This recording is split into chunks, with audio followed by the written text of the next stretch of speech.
Hello, everyone, brothers, sisters, comrades, friends. Welcome to the People's Forum for a really fantastic afternoon of important discussion, conversation on the crisis, the conflict in the Horn of Africa, imperialism, Ethiopia, and all of that you're here for today. So thank you for immediately quieting down. I was like, okay, let me get my little spiel, and everyone got it together. We appreciate it. All right, so we're gonna get right into it.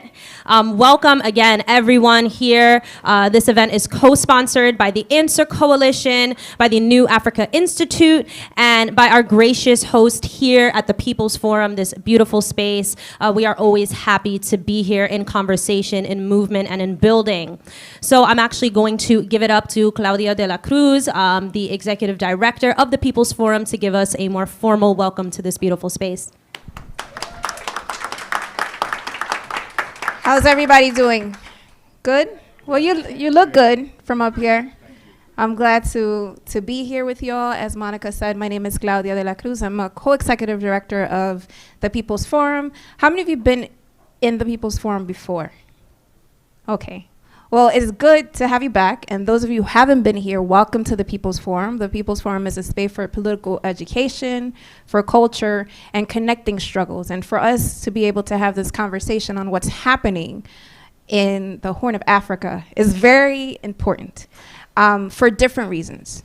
It's important because we claim to be and behave as such as an anti-imperialist space, as a space that is anti-patriarchal and is anti-capitalist. That's a lot of antis, right?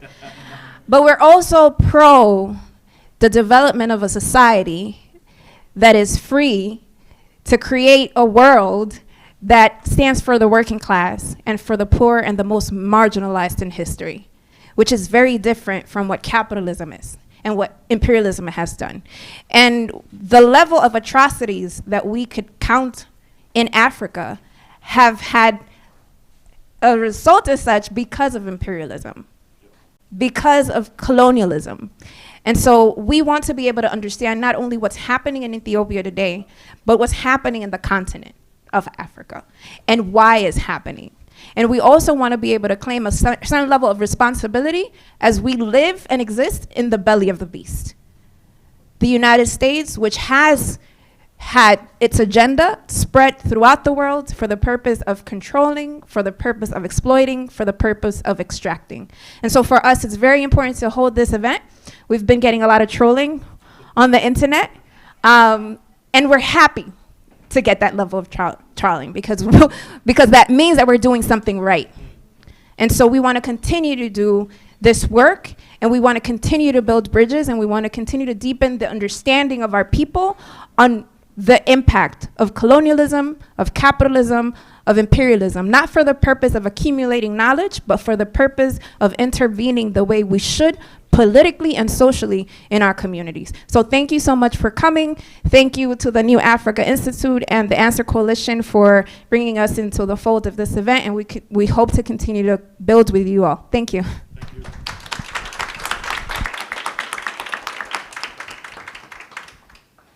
Thank you so much, Claudia, for really just setting the stage for what this event is about and so much of the work that goes on here at the People's Forum. Again, we are so grateful to have a space like this in the belly of the beast in New York City, the center of global capital.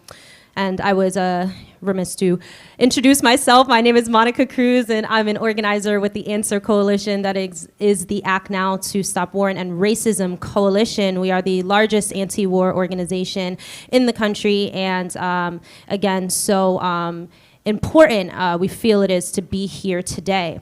So while the conflict in Ethiopia has been in the news, the facts remain heavily obscured. One-sided narratives and decontextualized conversation have been the hallmark of what has been presented by the mainstream media.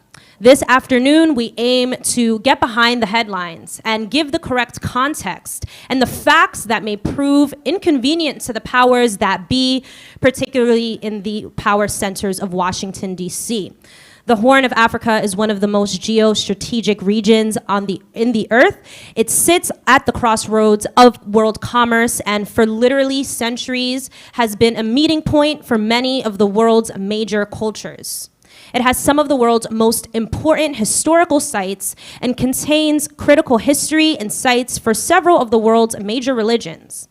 Events there have reverberations across the globe, even if many in the West can be unaware of this. And for anti-war and pro-peace forces here in the United States, a proper understanding of events in the region are crucial to understanding the impact this government has on world events. We're honored to have here today a panel of speakers to address many of these issues and more.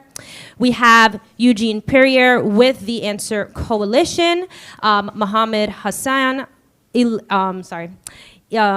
Elias Amare here joining us on Zoom, and Simon Tesfamariam also here with us in person. We'll have our speakers each give a 10-minute opening presentation, then open the floor up for questions and comments. And those questions and comments, or questions in particular, can be taken in person, and I'll also be scrolling through our social media pages to check for any questions there. So first, we'll start off with Eugene Puryear, an organizer with the Answer Coalition. Excellent. Well, thank you so much, Monica. I really appreciate it. Monica's been working all night and all day on a number of different events, so thank you so much for being with us here. And of course, thank you to the People's Forum for hosting us here this afternoon, the New Afrika Institute, and to everyone who is present either here in person or vis-a-vis our live stream. We thank you so much for being a part of this event. And just to speak and make a few points, and I'll try to speak relatively briefly, and of course in our question and answer we can say more, but I wanted to say something about why really it was important for us as the Answer Coalition to do this event and why it's relevant for us. And I think that because the conflict happening in the Horn, and certainly in Ethiopia in particular, to me is an object lesson in the uses and abuses, if you will, of U.S. foreign policy, and really I think a very good window into why some of us say that U.S. foreign policy is imperialist. It's an imperialist foreign policy. It's a policy of empire, which I know sometimes can sound like sloganeering. And when we talk about the conflict in Ethiopia in particular, and I know that certainly for many of us who are here, certainly for those of us who are active online, the narrative war has been such a big part of this. What's really happening, what's not really happening, who has the authority to speak, who doesn't have the authority to speak. And I think the truth and facts of any particular incident are extraordinarily important. But I also think there's another element to it, even in terms of the framing of how things are discussed, that play a very important role in how we consider this. Because when it becomes just sort of a competition over, who is the worst in the context of things that are happening, the one thing that it immediately does is it obscures the politics. And I think that's super important, because as it's been said many times, war is hell. I mean, we can look through all wars throughout history, and it would be very difficult for us to find one where the conditions are less than ideal. But I think what many of us feel, certainly what we feel at the Answer Coalition, is that, in certain cases, they do happen. So a question becomes not who's the best and who's the worst, but what are the motives behind the different forces that are at play? What's really going on in terms of the broader tectonic plates and politics are behind it, and what does that mean the outcome potentially could be of a contest between two particular forces, and is that good and is that bad? And I think the one thing that you have in terms of where things are focused now, and I think this is why in many ways there's such an acute and aggressive attempt to create so much falsehood in terms of what's happening, so much distortion in terms of what's happening, because then you sort of get off the main point and you start having a back and forth over important issues. And I want to circle back around to that, and I don't want to say the truth or falsity of anything is unimportant, but I do think the framing of how the conversation takes place is crucially important to think about, and that's really what I want to get to here today. Because when we think about the concept of the narrative war that is taking place right now, I mean, it's the level of hypocrisy can oftentimes just be breathtaking. I mean, here we are talking about Ethiopia and Eritrea today, and of course the US government and many others in the Western sphere have been making a very large deal about humanitarian crises. But right there in Yemen, right now, the world's worst humanitarian crisis is being carried out by one of the US's closest allies in Saudi Arabia. So I have to ask, why are they not sanctioning Saudi Arabia? Why are they not threatening Saudi Arabia with pulling out of trade deals the same way they do to Ethiopia? Why are they not pushing the same level of aggressiveness in terms of demonization? And of course, the media follows behind that on so many different levels. And I mean, you know, we'll find out, I guess, historically 20 years from now how closely they're really following it. But I think you can just see right there the double standards and the hypocrisy that are present just in the region alone. But, you know, we could say this in many, many other contexts. I mean, certainly, you know, we're talking about the Gulf. We could say it in the context of forced labor. The United States has a lot to say about forced labor in China, but the Gulf is built on forced labor. They have nothing to say there. They're not sanctioning Qatar. And the New York Times isn't writing articles like Declan Walsh did about Ethiopia. You know, they're writing articles about how great Qatar is, even though people who are coming from other countries there to work are in indentured servitude. So again, you can see it. And obviously, it's very operative with Ethiopia. I mean, for 30 years, the United States was very close to the TPLF. People here may remember in 2012 when Obama went to Ethiopia, and it was a big deal, and he said, even though people were saying, don't go, there are all these terrible things happening, he goes and he says, this is a democracy. This is a beacon of democracy for the African continent, despite the fact that the TPLF is certainly guilty of, has been accused of, however you want to frame it, the exact same things that the US government are saying, oh, well, they're doing this now, and this is totally unacceptable. So what's the difference? Well, the obvious difference is great power politics. Whether we're talking about Yemen, whether we're talking about China, whether we're talking about the Horn of Africa, whatever is deemed to be happening is only bad or unacceptable to the US government to the extent that those who they claim to be carrying something out are outside of the agenda in the region. As long as you're with the US agenda in the region, it's all fine. And as soon as you break from it, then they look for everything true or false in order to be able to demonize you and to create a different reality. And I think what that really shows us is that US foreign policy, and this is why we call it imperial, is absolutely and completely incompatible with national sovereignty, national independence, or self-determination. It can't be done. You can do anything as long as you don't buck US policy. And if you do, you can do nothing. It has, I mean, look around the world, whether you're socialist, whether you're capitalist, whether you're an Islamic government, a Christian one, a secular one, the ones that are against the US government, they are targeted, they are sanctioned, they are starved, and those who are alongside of it, every crime conceivably is not only excused, but often pushed forward, which, you know, of course is the case with what we said there in Yemen. And excuse me for, you know, checking my notes here. I guess I should have had some nicer piece of paper, but here it is, 2021. And you know, what I really want to sort of start to come to a close with here, I have no idea how long I've been talking, so I want to try to stick to the piece. Thank you, I'm all right, thank you, Monica. Is to close a little bit talking about a few different things that I think are interrelated. And you know, one of course being what is really motivating the US foreign policy in the region, at least from our point of view. And I think on top of that, how that intersects with some of the other issues that we've been discussing, or some of us have been discussing here for some time, as it regards what's being said and how it's being said. But I think when we look at the US policy as it concerns Ethiopia, we have to really look in two directions in terms of what I think is really behind it. One, of course, is the Grand Renaissance Dam, and the other being the unity between Ethiopia and Eritrea after the peace deal. And I think when you look at those two things, it starts to make a lot of sense. Now, again, of course, we have mentioned this, and I think we'll mention this throughout all of our talks. I mean, and I think for many people it's clear, especially those who are from the region. I think from the United States, people in the United States, it's often not clear that the Horn of Africa is as strategic as it is, because Africa as a continent, of course, is just completely and totally wiped out of the historical and contemporary knowledge of what is going on. But all you really have to think about if you are somewhat curious is when that ship got stuck in the Suez Canal. People remember the ship getting stuck in the Suez Canal. We're laughing about it now, but obviously it was serious. But nevertheless, you can see that it was such a big deal because a significant part of global commerce was held up by the blockage of this Suez Canal. Like tens of billions of dollars are being lost in countries all around the globe every single day that that ship was stuck. So it gives you a sense when you think about sort of the crossroads of the world element that Monica mentioned. I mean, not only do you have the huge flow of global commerce coming there through the Suez Canal, and then through the Red Sea and into the Indian Ocean, but you also have then sort of that crossroads of the world between the East and the West, as it's quote unquote called, and of course with so much of the economy shifting into Asia, it becomes even more globally important. And so the issues of who's who and what's what and who's in charge and who isn't is critically important. But I will say on the Ethiopia issue and on the dam issue, on the dam issue and the Egypt issue, I think that really has a slightly separate motivation, but I do think it's critically important. Because when you look at when Donald Trump said, okay, well, we want to negotiate between Ethiopia and Sudan and Egypt, but then took Egypt's position 110%, which I think many people were surprised about. Well, what was also happening at the same time? Well, the United States was bringing Sudan into the imperial architecture in terms of supporting their writ in the Middle East, opening up and normalizing relations with Israel, and obviously Egypt, we know the role that they play as essentially an adjunct for crushing the Palestinian people, keeping Gaza locked in a cage, the world's largest outdoor prison. And so all of a sudden you have a conflict between two countries that are crucially important for the United States because the US is pivoting to Asia.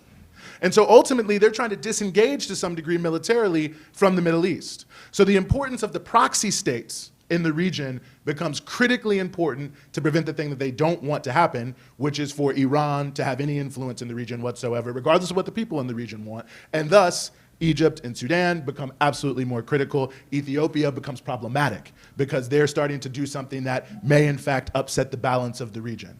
And then secondarily, and this speaks to the geopolitical point, maybe I should have said this first, is the unity between Ethiopia and Eritrea. I think we can go back decades. This is one of the things that the United States and the West fears the most. I mean, if you look at US foreign policy in the Horn, one thing you can say is it usually is around the issue of disunity. I mean, certainly if we're talking contemporarily, look at what's happening in Somalia. Why was it that the TPLF-led Ethiopian regime in the United States were hand in glove together to destabilize Somalia? Well, I mean, it couldn't have been the Islamic Courts Union was the worst of the worst because, you know, half of them became the transitional federal government. But some of them, they felt we couldn't trust them. You can't have someone in a geostrategic region that you can't trust. We know that Eritrea and the United States have been deeply at odds, that the United States has demonized Eritrea for years. To have Eritrea and Ethiopia coming together, to have the possibility of more unity with Somalia, that, I believe, is something that is deeply worrisome to them. The idea that in one of the most geostrategic regions on Earth, you would have a situation where you'd have an independent state. And this is, I think, when I say it doesn't comport with national independence, you don't even have to be hostile to the United States. You could want to have good relations. But if you decide you will not be dictated to, and of course, we know the rise of China is also crucially important to give people leverage so that they don't have to be dictated to, then it becomes problematic. So I'll just close by saying this. I think that when you put those sort of two pieces together, a lot of things make sense, and the narrative war starts to make a lot of sense. Because ultimately, if you want to pursue a policy that is going to promote war, promote disunity, promote destabilization, the one thing you definitely cannot have widely known is the truth. And forget even the truth, you can't even have a complicated reality at all. You have to have a one-sided story. And so that's why, I mean, how can you have a situation, I mean, it's really amazing when you think about it, that you can say, okay, well, one side is doing X, Y, Z. The same organizations can say, well, actually, the other side is now doing X, Y, Z. But only one story goes viral and gets on the front page of the New York Times and goes all over the world and has the BBC and all of their journalists backing it up. I mean, that's an unbelievable statement, one, about the relationship of the media to imperial power in the United States and other parts of the West. But I think it's a powerful statement about what's really going on. Why is it important to have this narrative? I mean, if the cause is just, if I'm the US government and I say I'm supporting the Tigrayan People's Liberation Front or their ridiculously misnamed Tigrayan Defense Forces. If they are just, why is it problematic for me to admit what's really happening, to have an even-handed perspective, to say what's going on? Because if I feel I'm right, then of course you can always admit, we all make mistakes. So if I'm in the right, but I can admit I made a little mistake. So if all of a sudden you're saying, well, nothing bad is happening whatsoever, everything is good, it's only one side, that's a sign that you're trying to create a narrative to forward a political goal. And I think going back to the issue of the framing, that's why the issue of how the conversation is framed is important, because where they're going to take it. Because the reality is this.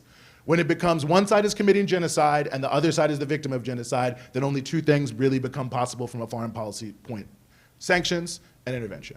And certainly we know the reality of sanctions, no matter what they say, no matter how targeted they say they are, they only hurt the people. Look at Venezuela, look at Iran, look at Cuba, you can see it right now. And certainly the interventions, we have to look no further than Libya, from Syria, from Iraq, from Afghanistan, that they've just completely destroyed all of these countries and many of the neighboring countries. But that really becomes the only thing, because you raise the level of crime to genocide, you've created a perspective where people don't want to question it. And they're like, well, we got to do something because this is so bad. So that, I think, is really the nature of why this has been so outlandish and so over the top and so myopic in terms of what's actually going on, is that there's a deeper hidden goal that is behind this. And I think that really, for those of us especially who are living in the United States, is really the upshot of the entire thing, is that the US government reserves the right to determine for every other country what kind of government they have, what kind of economic policy they have, what they can do, where they can go, what the regional relations between countries can be,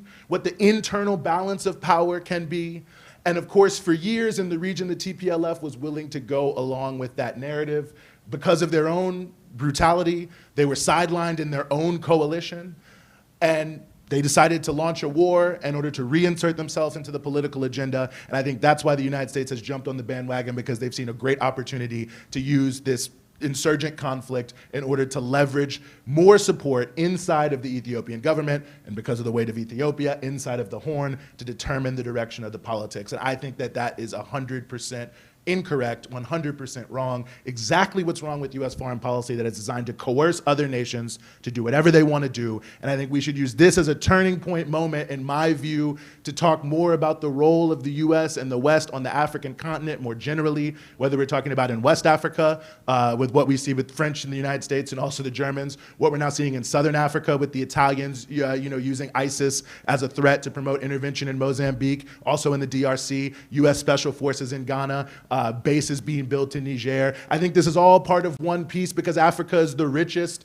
youngest continent with the most potential to make a huge impact in the 21st century that could drive the direction of the world in a very different way. They want to stop that. They want to shut that down. I think that's deeply, deeply problematic. I think the US has no right to do that. And I think that's why, among other reasons, this is a really important conflict, I think, even for people who feel a little far away from it, to understand what's going on, and I think to take action against the unbelievable unilateral one-sided approach of the US government. So I'll just end there. I'm sorry if that took too long. I'm looking forward to hearing what other folks have to say, and also having a bit of a dialogue here this evening. So thank you so much for coming.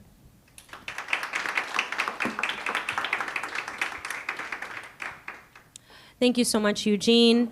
Next, we will have via Zoom or whatever video conferencing software you're using today, we will have Dr. Mohammed Hassan join us, a former Ethiopian diplomat who resigned in protest of the TPLF's various crimes, who is also a longtime struggler on many fronts. Thank you for joining us, Dr. Hassan. Thank you very much.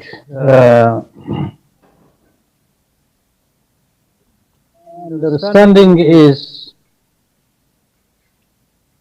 forces always narrative. Narrative is very, very difficult to understand. Very difficult to understand for the ordinary people. Narrative, most of cases, have no reality on the ground.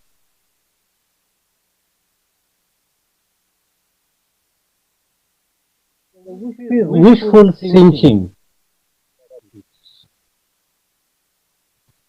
And the basis on that, try to mobilize and confuse all people and the American people.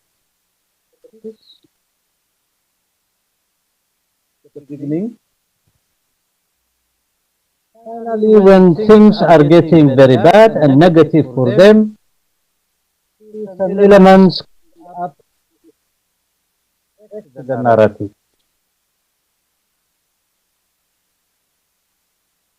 Horn of Africa, the last 6 decades, 7 decades, United States built several narratives on the contradiction of the Horn of Africa, particularly different forces who are struggling with the Eritrean revolution since 1970, other forces also in Ethiopia and in the region, painted it in a way as if it is One time is a Muslim-Christian contradiction, organizing the region. The other moment it is African contradictions, mobilize a segment of innocent Africans, the basis of racism, in fact. Innocent Africans can see the Eritrean revolution and the Eritrean struggle. It is struggle between who wants to be Arab and those who doesn't want to be Arab. It is a false narrative. I never mentioned the right of Eritrean people for self-determination. The US who have engineered false federation by force, the right of self-determination of Eritrean. Suppose if that had been accepted, the relationship between Ethiopia, probably of the region, had been totally different. They have created a narrative and contradiction every time to maintain their hegemony. I don't know. History goes further. I'm not sure if he can hear me. Oh, I'm so sorry to Revolution interrupt Dr. Hassan, but having we're the going to correct ask you to pause while we figure out this sound issue that we're having. Your sound is coming kind of in and out, so we're missing every few words that you're saying. So Okay, just I will- give us will one stop moment. there. Thank you so much. We'll let you know. So, I think it is from the. Now, do you hear me good? it sounds a lot clearer. It is better? Yes, yes, much better. Thank you. Yes. I don't know. It is a Japanese mic I have, but it doesn't like me probably. I will speak without a mic. What I wanted to say is that it is. I wanted to explain the narrative of United States, the three narratives they have promoted in history for the last 100 years. United States is a young imperialist force, was looking at a place within the African continent, while Europe was dominating the whole continent of Africa, particularly Britain and France. And these two, they even went to war in Fashoda. And then later on, they have to agree, somewhere a gentleman agreement to protect sphere of influence. In that agreement that the Horn of Africa was designed in such a way that it is the two imperialist forces, Great Britain and France, they needed an airbag among themselves, that they don't go direct into contradiction and war. And they promoted the recently unified young Italian state from 1863, and immediately after a few years it became a colonialist country subsidized by Great Britain. This is the geopolitics of the bigger imperialist forces. And the second is United States was looking to the African continent, and there was no place for United States to have any access inside African continent. A young, clever diplomat, an American, Sinclair, also a spy, appointed in France, in Marseille, and his job was to check what the goods who have been looted from the African continent, which is coming to the French harbor, Marseille. And he used to write a lot of letters to the head of states of United States. He is telling them that it is this African continent, this dark continent is looted by European gangs. American firms have no possibility to enter. He says they control it like a gulag. There is no way we Americans, we can do business. And finally, he says that there is a possibility that the Americans can make a stepping stone. Abyssinia, he said. Abyssinia is a semi-colony. There is a prince who was surrounded by the French and the Italians and the British. If we can penetrate and try to bring him to our side. We can use this semi-colony or semi-independent state, Abyssinia, later on which became Ethiopia, as a stepping stone to penetrate in the African continent. Finally, this man, they asked him, what do you want to do? How can we penetrate? Then he came for the first time to Aden. He established his diplomatic office there. American consulate was established in Aden. And after that, he came to Ethiopia and he established his relationship, which is not Ethiopia, Abyssinia by that moment. In 1903, United States had a diplomatic relationship with Ethiopia. The purpose was to penetrate the African continent using Ethiopia or Abyssinia as a stepping stone.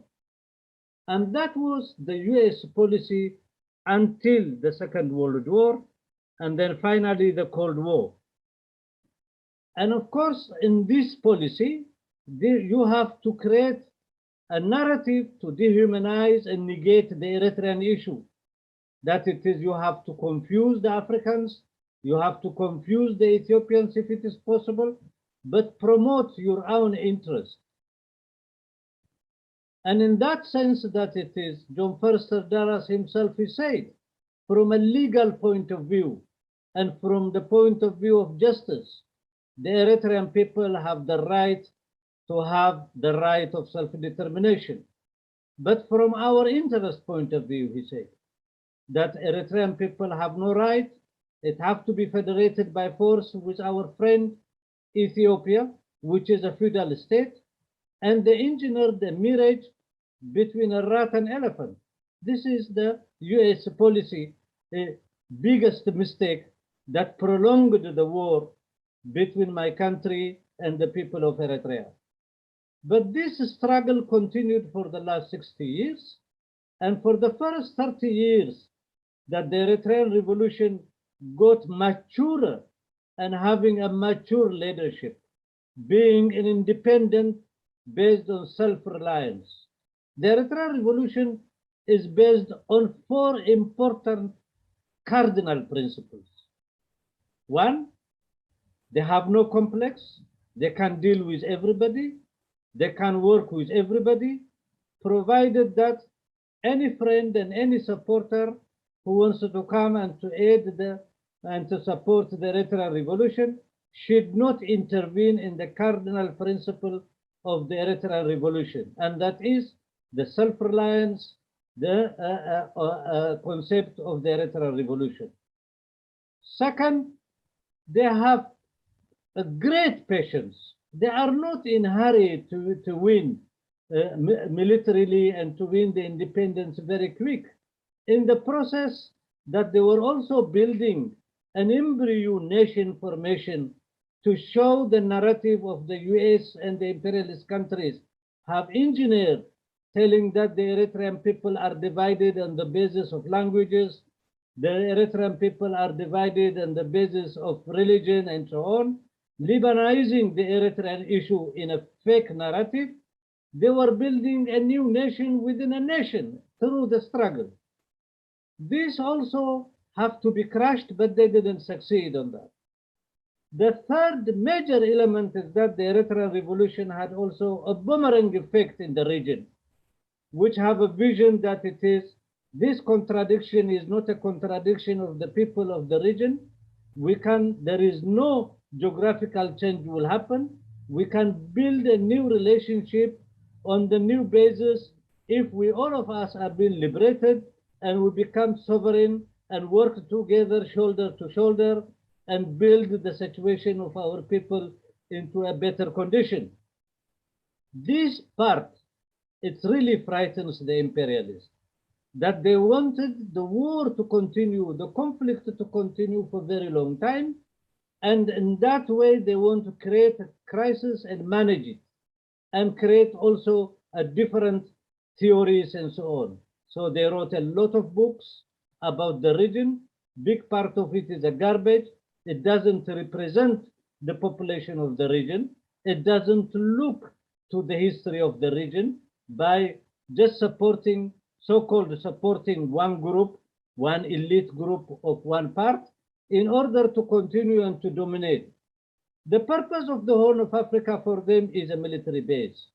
From there, they can strengthen their strategical base to control, especially after several changes happened in the Arab world, that it is to limit the revolutionary movement in the Arab world. And of course, the United States squandered whatever she had in the Vietnam and other wars and so on. And it became totally dependent. Today, the dollar, it became an international currency, not because of the American economy, it's because the Arab oil is sold in dollar. That is simple as that. Imagine if the oil is not sold in dollar, and dollar could have collapsed. And secondly, of course, they wanted to use the Horn of Africa as a military base, as an intervention base, beyond that also to take the resources and so on. So the narrative is the US had a very good experience in its own history, particularly when they were fighting against the indigenous Indians. The tactic they have used to eliminate the indigenous Indians by using one Indian people against the other. After they eliminate them, of course, they gave their names to their helicopters, Apache, or they gave to their cars that they produced, the Mustang, and so on. United States had a very good experience of dividing and using, and that policy was, as they wanted to use it in the Horn of Africa. Unfortunately, the consciousness of the people of the Horn of Africa have risen after all the difficulties and the misery they had.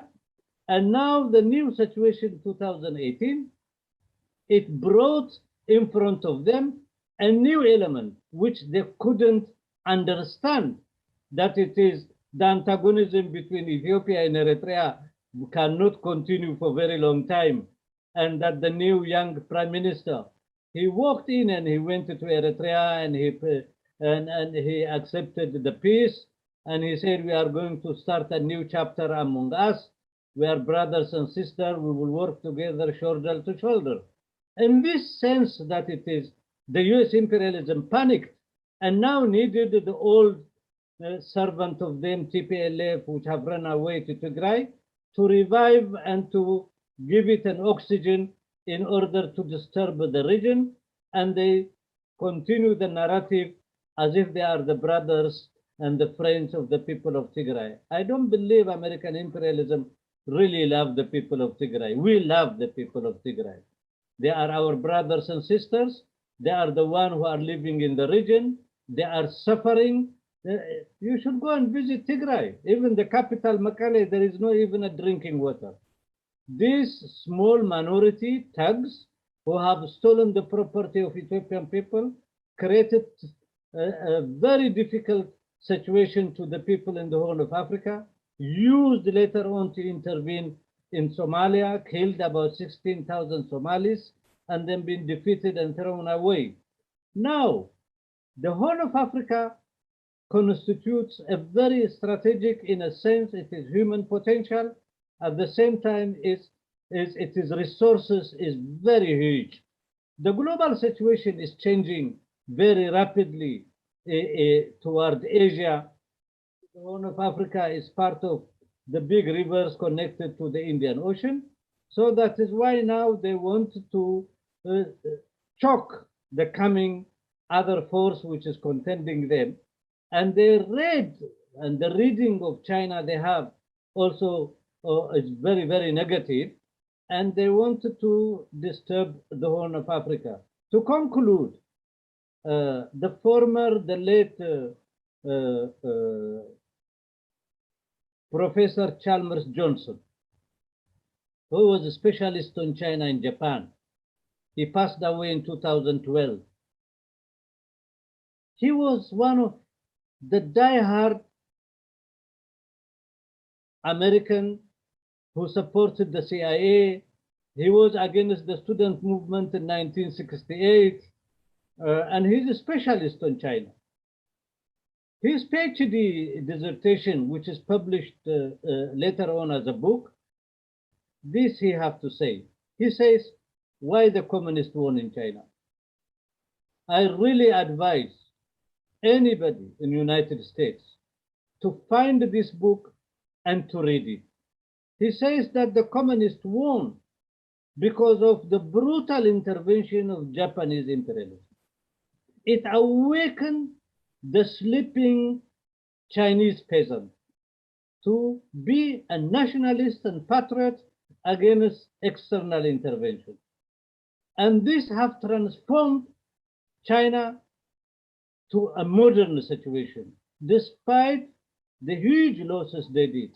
Second, this is my observation, when the small man Deng Xiaoping, when he said that I don't care whether the cat is black or red, as long as it catches the rat, the US and the US ruling class and firms understood it wrongly. He was not writing to the Western countries. He was writing to the overseas Chinese. The overseas Chinese, they constitute 55 million. They dominate Indonesia, they dominate Malaysia, they dominate Cambodia, they have dominated the Philippines, they dominated even Vietnam before they were chased away. They dominate until today Thailand, and the capital they have in their hand is as big as German capital. He wanted that these capitalists, Chinese capitalists, who are overseas Chinese, to come to invest in China. But of course, the greedy imperialist Western firms, they rush over there. And of course, Chinese have prepared the ground, and gradually they have reached where they are. Now, to make my story short, I think their reading about us is wrong. Their reading is an Eurocentric reading, a colonialist reading, and they assume that we are stagnated somewhere before Buddha. We cannot reason, we cannot understand what the imperialists and other forces they want from us, and so on.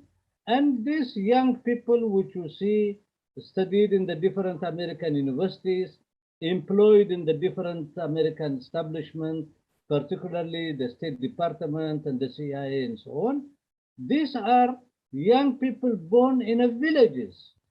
America is, a big part of it is a village society, except very few cities and little bit there and there universities. Their understanding of the world is very, very poor and very shallow. And they assume and they wanted to promote themselves. They make terrorism of intellectuals and so on us. But I really assure you, that is not possible. That time is gone. And we are not against the American people. We can work with them, provided that it is a paternal brotherly relationship, but it is that situation of 80 years ago, 90 years ago, it is not there. 70% of the population of the Horn of Africa are younger than 40 years old. They are no more like their grandfathers and grandmothers. They can understand things, and it will be very, very difficult that it is to disorganize them and to divide them. Of course, they have the neo-colonial bourgeoisie there and there who have adapted and grow up and incubated by external forces. These ones, they might work with them, but I think the masses, the majority of the population in Ethiopia, in Eritrea, in Somalia, I think they are getting aware, and their consciousness, it became wider and wider. Urbanization have increased, the level of education have multiplied more than 100%, and so on and so on. It will be very difficult to, you might confuse my father, you might confuse my grandfather, but it is very difficult to confuse and to cheat Mr. Simon, the one who's sitting near to you. He's 70% of the population are his age. So that is my understanding. If we wanted to promote a solidarity, our strategy must be the victims are both There are victims in the United States who have no possibility to understand this complicated situation. We have to raise and debate with them, not to fly above them, to explain to them what is Horn of Africa. Is it there are people there are living, or is or a very few giraffe or elephant are living? How many is their number? How many languages they speak? What is their culture? What is their psychology? The interlinking of the people of the Horn of Africa, whether it is in a cultural side, and the psychological side, linguistic side, and so and so on. This we have to try to explain.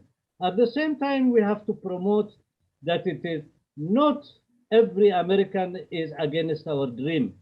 Americans themselves, they are victims in their own country. They want also a dream for themselves in America. And as we are, we want also a dream for our brothers and sisters in Ethiopia, in the Horn of Africa. Therefore, is the narratives. We have to combat the false narrative which they fabricate in their own factories, and they employ some charlatan journalists and charlatan intellectuals who come with a tie and who can explain very goodly, but in reality they don't understand the region. And some of them even they have never been. I really advise you, go to the State Department and go to the Department of Africa and see, to differentiate the Department of Asia, particularly Middle East Department. And you see the African continent, there is about 54 countries. And that 54 countries, that what they call the Africa Department, there is not even 6 people are working there. 4 of them are considered the diplomats. The other 2 are maybe ladies who are cleaning and bringing the coffee. And from there, they are cooking it. When you go to the Middle East Department, you get surprised. The Arabic speakers, those who have been trained very extensively in expensive schools in the past in Egypt, in Syria, and so on, you will get surprised. Please go to the restaurant and go and have a lunch there and try to discover the difference. And then you see where is United States policy lies and what they wanted to dominate and how they connect the Horn of Africa with the Middle East very easily. You don't have to go to university to understand that. Just visit that place and make a tourist organization for the ordinary workers in the United States to visit the State Department. Then they will understand the balance of forces of American policy outside the United States. Thank you very much.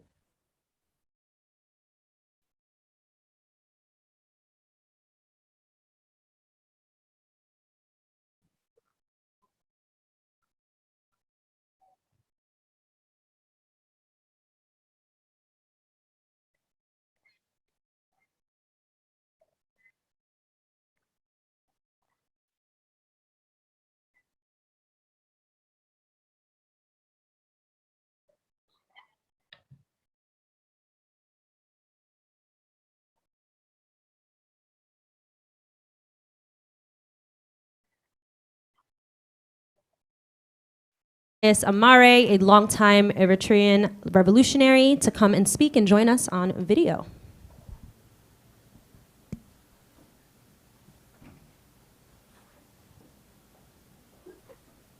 Well, thank you very much, dear comrades and friends, brothers and sisters. It's a great privilege and honor for me to join with you in New York via the wonders of technology, Zoom.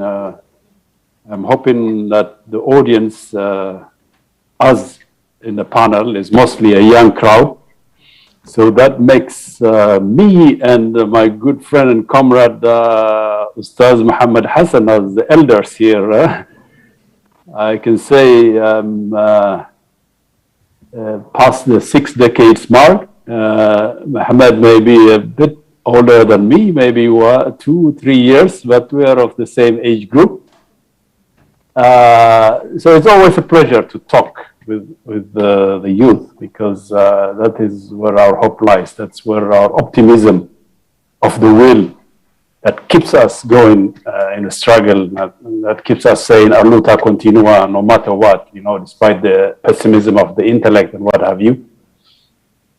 So I'm a bit at a disadvantage coming after my eloquent friend and mentor, Muhammad Hassan, because he said a lot of the things I wanted to say. I prepared the text, so I'm going to put aside the prepared text and just try to make it plain and focus on the major points. You have put forth in the beginning imperialism, so it's important for us to understand what is imperialism and imperialism in the Horn of Africa, and to try to contextualize the history. To paraphrase someone, some people in the Horn of Africa, the youth who have come of age the past 30 years, say, well, why are you talking about imperialism? We tone it down. We don't want to rouse the beast. Or try to use some euphemism. Well, to those I say, you may not be interested in imperialism, but imperialism is very much interested in you and is constantly interfering in your in your history, in your daily life. So it is incumbent upon us to understand the nature of the beast, to understand what imperialism is and how imperialism has been operating in the Horn of Africa. Well, if we understand by imperialism to mean as the highest stage of capitalism, the era of monopoly capitalism, it began with the late 19th century, right? Right around the same time of the scramble for Africa, the Berlin Conference 1885. That's when imperialism starts. And that's when imperialism, to paraphrase Malcolm X, landed on us like the Plymouth Rock landed on African Americans. Malcolm X famously says, we didn't land on Plymouth Rock. Plymouth Rock landed on us, right? The tragedy of imperialism landed on us in the Horn of Africa with the scramble of Africa, for Africa, Berlin Conference, and our part of the world, the Horn of Africa, I must say, was a fierce arena of context. The natives resisted fiercely, fought bloody wars in the Sudan. The Mahdi fought, defeated the British first, but later they came back with great force and defeated him. In Eritrea, there was a fierce resistance to Italian colonization at first, but it was unfortunately crushed. But at least in Eritrea, the Italians had a plan to have settler colonialism like the French in Algeria or the British in Kenya and Zimbabwe. But when they saw the fierce resistance of the natives, they canceled that settler colonialism plan and went to plan B. We tried to invade Ethiopia, 1896, fierce resistance in Adwa. The great anti-colonial victories, that is the pride of Africa. In Somalia, well, the so-called Mad Mullah, forget the name, Sheikh Muhammad Abdullahi, am I right, my friend Muhammad? Fierce resistance there, fought for 2 decades, and the British tried to demonize him, because demonization didn't start now. When they try to, we Eritreans sometimes say President Isaias Afwerki is the most demonized African leader. Hey, but demonization did not start at present. It started then. They called him the Mad Mullah to demonize him. So what I'm saying is, when imperialism set its foot in the Horn of Africa, it faced fierce resistance. And to this day also, it continues to face fierce resistance. And that's a source of hope for us. Continue the struggle. The nature of imperialism, secondly, is to intervene constantly.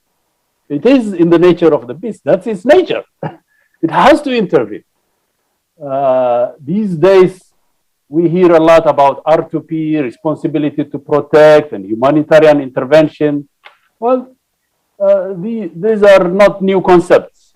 Imperialism at first, when it came to Africa, also came with a sort of humanitarian intervention, but it had a different name for it: civilizing mission, or the white man's burden to to use that infamous Kipling's term. So the more things that change, the more they remain the same in the Horn of Africa. So this is the broad overview of imperialism. But when we are talking about imperialism in the modern sense after the end of the Second World War, I would like to mention also a historical event of significance. When in 1945, then President of the United States, FDR, Roosevelt, came from the Yalta Conference, where they had a Yalta Conference with Stalin, Churchill, you remember? He came by ship and came to Suez Canal. There he summoned three emerging leaders of that neighborhood of ours. One was King Abdulaziz of Saudi Arabia. The second was the Egyptian King Farouk. The third was Emperor Haile Selassie. These were to be the anchor states for imperialism to control that region. So ever since then, the fate of Eritrea was sealed. It had to be annexed to Ethiopia. And of course, the Eritrean people fought fiercely, eventually achieved independence in 1991. So this intervention that started right in 1945 continued for the next 80 years up to the present. During the Cold War, the Horn of Africa was a fierce arena of contest between the two superpowers. In fact, it's funny that they played musical chairs there. At one time, the US was the patron of Ethiopia under Emperor Haile Selassie, and the Soviets were, allied with Somalia and at times with Sudan. And then they changed position, and the US became the patron of Somalia, and the Soviets became the patrons of the Derg in Ethiopia. We had that kind of weird musical chair play of the great power. So the Horn of Africa, we must remember, continues to be to this day the arena of context and great interference of great powers, more so than anywhere else in the African continent. Why is this so? Well, a good friend, young comrade Eugene, beautifully highlighted it in the beginning, the opening remarks, and Professor Mohammed also did so. But the Horn of Africa, we have to see it as a region of the confluence of multiple regions. First of all, the Horn of Africa, when we talk about it, strictly speaking, is composed of Eritrea, Ethiopia, Djibouti, and Somalia. Strictly speaking, this is the Horn of Africa. But sometimes they speak about greater Horn of Africa to include Kenya, Uganda, South Sudan, and Sudan. But this region is also, it overlaps into the Nile Basin region, which then includes Egypt. And the Nile is important, as has been mentioned. The GERD issue, the Grand Ethiopian Renaissance Dam, is hot now, and that includes Egypt. And Egypt is also an anchor state for the United States. It has been so ever since the coming of Sadat, after Nasser, anyway. So that is another important region to look at. When we talk about the Horn of Africa, it overlaps, and issues of the Nile Basin are important. Ethiopia also, which is at the center of the Horn of Africa, is the water tower of the Nile Basin.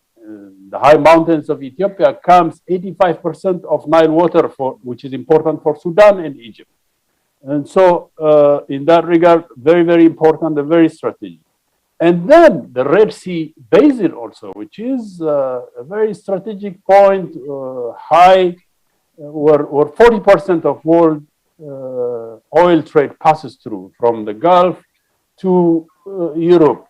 And then the Chinese manufactured goods also, now with the One Belt, One Road, or BRI, the Belt and Road Initiative, that Red Sea basin becomes extremely very strategic for control. And thus imperialism is very, very much interested in controlling this area. It has been interested in controlling it since the days of FDR, since the end of the Second World War. It is not by coincidence that FDR, after the Yalta Conference, came to the Suez Canal and summoned these three leaders and mapped out for future control of imperialism. So as I said, imperialism landed on us and still, beating us with its interventionism, R2P interventionism that is currently happening. I'm not going to go into lengths into that, but we have to bear in mind this important historical context. Now, my friend Mohammed and I often talk about the new Horn of Africa. What is it? Well, after the past 6 decades at least of vicious cycle of conflicts, ethnic marginalizations, state collapse, and what have you, it seems that that old era of vicious permanent crisis, sort of forever wars that bedevil our region is coming to an end.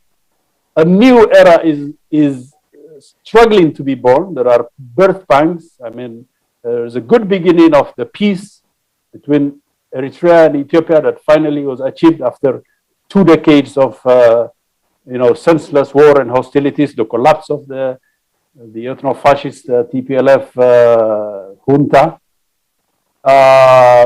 which also includes Somalia now in the tripartite agreement of peace and friendship. That's very important. These are the 3 pillars of the Horn of Africa. Somalia is emerging after decades of state collapse, clanism, warlordism, and what have you. Finally, Somalia is emerging from the ashes and is reconstituting itself. And so if this tripartite, the 3 pillars of the Horn of Africa come together, and the people of the region are also awakening, as my friend Mohammed already said, there's a growing consciousness that, people are tired of these forever wars or these vicious cycles of conflicts and wars. And also the marginalization, center-periphery tensions, which tears apart countries, as happened in the Sudan.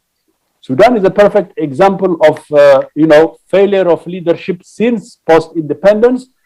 They did not manage the center-periphery tensions. Ethnic groups are marginalized, and as they are marginalized, they have no option to make the center listen, but to take up arms.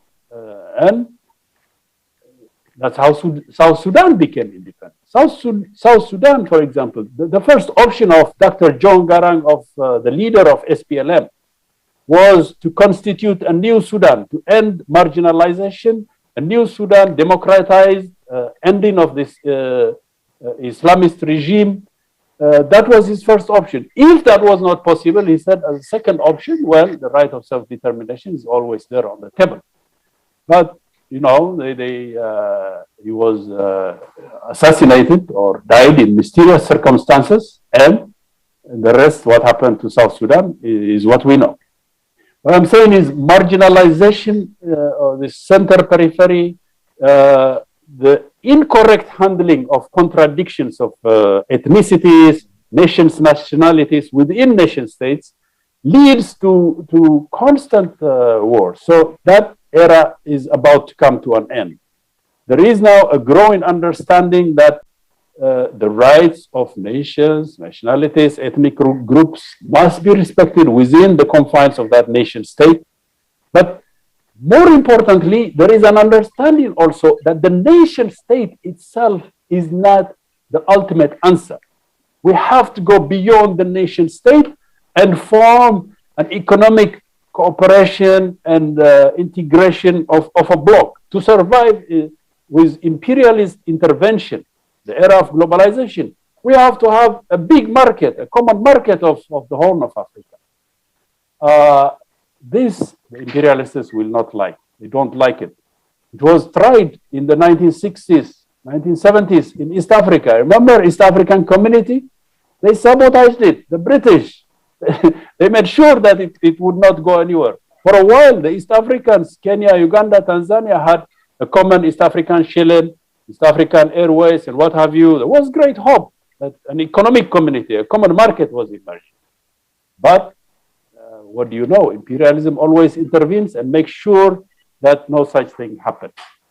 This is the fierce struggle now that is happening in the Horn of Africa. TPLF, well, TPLF is, for a while, for 3 decades almost, it was a trusted client proxy of imperialism. Imperialism is now struggling to resuscitate this, but it's a dead horse for all practical purposes. As President Issa said, it's game over for the TPLF. The TPLF cannot be resuscitated. Yeah, sure, they may try to push here and there, create havoc in the Amhara region, in Afar region, as massacres we are witnessing in Galikoma in the Afar region, in China, and what have you. But these are like the death throes. You know, it's dying, but it's refusing to die quietly and peacefully. I mean, these kleptocrats of the TPLF, they have looted and plundered massive amounts of wealth from Ethiopia the past 3 decades. Never has the African continent witnessed such level of kleptocracy as the TPLF. Instead of exiting and enjoying their looted money, which is deposited in banks in the West, they know, the imperialists know where all that money is deposited. But they will not, they will not insist on returning that money to its rightful owners, the Ethiopian people. They still have hope to somehow resuscitate, to manufacture R2P, humanitarian interventionism, and what have you, to continue the war. But the ultimate aim is to sabotage the emergence of the new Horn of Africa. This is the fierce contest, the fierce struggle we are now facing. I hope. I'm not going to take longer time. My time is about to end, I think. But I think that the forward movement of history is in favor of the emergence of the new Horn of Africa. People of the African continent are also waking up. Another factor of imperialist intervention in Africa is AFRICOM, that military, that sinister military, octopus tentacles everywhere, creating, coup d'etats here and there, as we saw in Guinea recently, which the Breakthrough News, Eugene and Rania, you did a good interview with the Congolese revolutionary Kambale, who explained it beautifully. It's people must listen to it again. But the coup d'etats he pointed out were not only in Guinea. In Mali, coup d'etat happened. Also in Chad. So this is what AFRICOM is about. And it is, AFRICOM is not so much based on physical military bases, garrisons. Yes, there are garrisons like in Djibouti, Camp Lemonnier, elsewhere in Niger, and what have you. But what makes it sinister is that it occupies African national armies. Thus, it's sabotaging national sovereignty. If the national armies are occupied, their minds are occupied. The colonel, for example, who did the coup d'etat, he was occupied. He was trained by the Americans. He himself was French legionnaire. So allegiance to France right there from the beginning. Why the President Condé brought him in the first place is beyond me. Anyways, not to say that Condé himself was a saint, but the point is, in the African continent, there is growing resistance to AFRICOM, which is another imperialist intervention, which is also happening in our part of the world, in the Horn of Africa. So these are the kinds of issues. My friend Mohammed has already touched about the great rivalry now between China and US imperialism, the Western imperialism. well, as we saw, Afghanistan withdrawal, which is not really a withdrawal. Some say that the contest or the arena of battle, of contest, may be shifting to the Horn of Africa or to the African continent. Great resources in Africa, so imperialism's loot and plunder is very important. Vital strategic resources such as cobalt, uranium, bauxite, huge amounts of gold, coltan, which is important for the IT industry. So, as we have seen in 1885, the old scramble of Africa, we are now witnessing the new scramble of Africa. And in this regard, the Horn of Africa is, I think, a hotbed of this contest, and thus all the more reason to struggle, to make it plain to the masses of our people what is at stake, what imperialism is doing. You know, this great intervention, this humanitarian intervention, which is inhumanitarian intervention, the continuation of wars, but the hope of the emergence of the new Horn of Africa, which is, struggling to emerge. And there's great hope that it will emerge because people are fed up of decades of endless wars, in particular in Horn of Africa.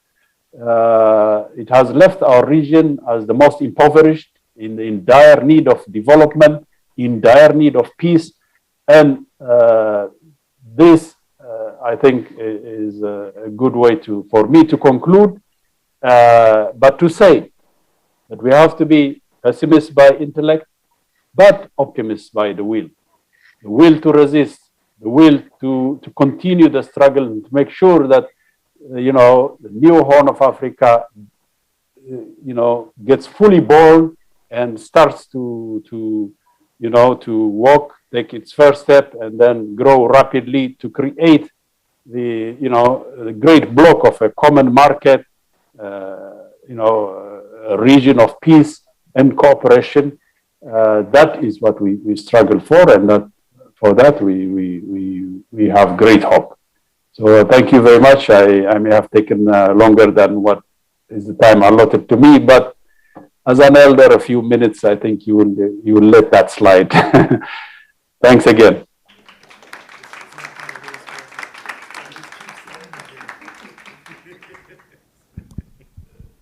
Thank you, Mr. Amare. And now to close us out, I'd like to invite Simon Tesfamariam, Executive Director of the New Afrika Institute. Last, but certainly not least. Thank you. I am very impressed by all the speakers, comrades, colleagues. Thank you so much for inviting, People's Forum. Thank you for inviting us here and co-sponsoring this event along the Answer Coalition. This is a big step for the people of the Horn of Africa. As we know, today, actually I should say, it's a holiday for many people in the Horn of Africa, and so I'd like to say Happy New Year to those who are celebrating. And also, today, as we know, is interestingly 9/11, and it's a very important day in this nation's history because of when we're talking about imperialism, some of the things that happened as a consequence of the events on that day still reverberate today. Imperialism is also what caused Ethiopia's own 9/11 to happen on November 4th last year. So basically, you had the TPLF, which is the Tigrayan People's Liberation Front, attacked a military base, a series of sites in the region known as Tigray, and initiated a war against its own country, Ethiopia. And so what happened was that they killed thousands of Ethiopian soldiers who had been defending the country, in fact, helping the people of Tigray by fighting locusts at the time. And so what happened since then is what basically transpired for the next months, what's being called, you can call it a conflict, you can call it a war, but many people are dying, and what we're hearing nowadays is genocide. We're hearing allegations of atrocities, And so as you've heard from some of the comrades today, a lot of this is based on disinformation. And we have to understand that people are indeed definitely suffering in the Horn of Africa. But what's happening is that they're using disinformation to bring war against Ethiopia, to bring people who are fighting for sovereignty, for dignity, for self-respect, for being able to be masters of their own destiny. They are creating all this disinformation to target this country, to bring war to the region. As Eugene said, he talked about unity, to divide. And so what they're doing right now is they're ramping up towards an intervention in that part of the world, and we have to do everything we can to stop it. And so part of why we're here today is we're trying to raise the consciousness of the peoples around the world. The United States here, we have the Answer Coalition, which co-sponsored this event today. A great organization, and I would encourage all people who are listening to this to join Answer Coalition, to take part in discussions like these at the People's Forum. And we have to build connections, and we have to build coalitions and to fight what's coming. And I'm telling you, the United States, as a result of the condition that it currently is in, looting the world of its resources, imperialism throughout the world, 800 military bases, potentially 1,000 if you're talking about dark sites and all this stuff. What's happening is that the Horn of Africa is a major target now. We know that the Biden administration is actually every day getting briefed about Ethiopia and Eritrea at the current moment. Every day. But how often do you hear about it in the news? And so what we're learning is that this is a very critical matter for the United States. They take it seriously, yet they downplay it. Why? Because it's Africa. And Africa is the continent whose affairs you can just brush under the rug. And so it's part of this is racism. Imperialism is impossible without racism.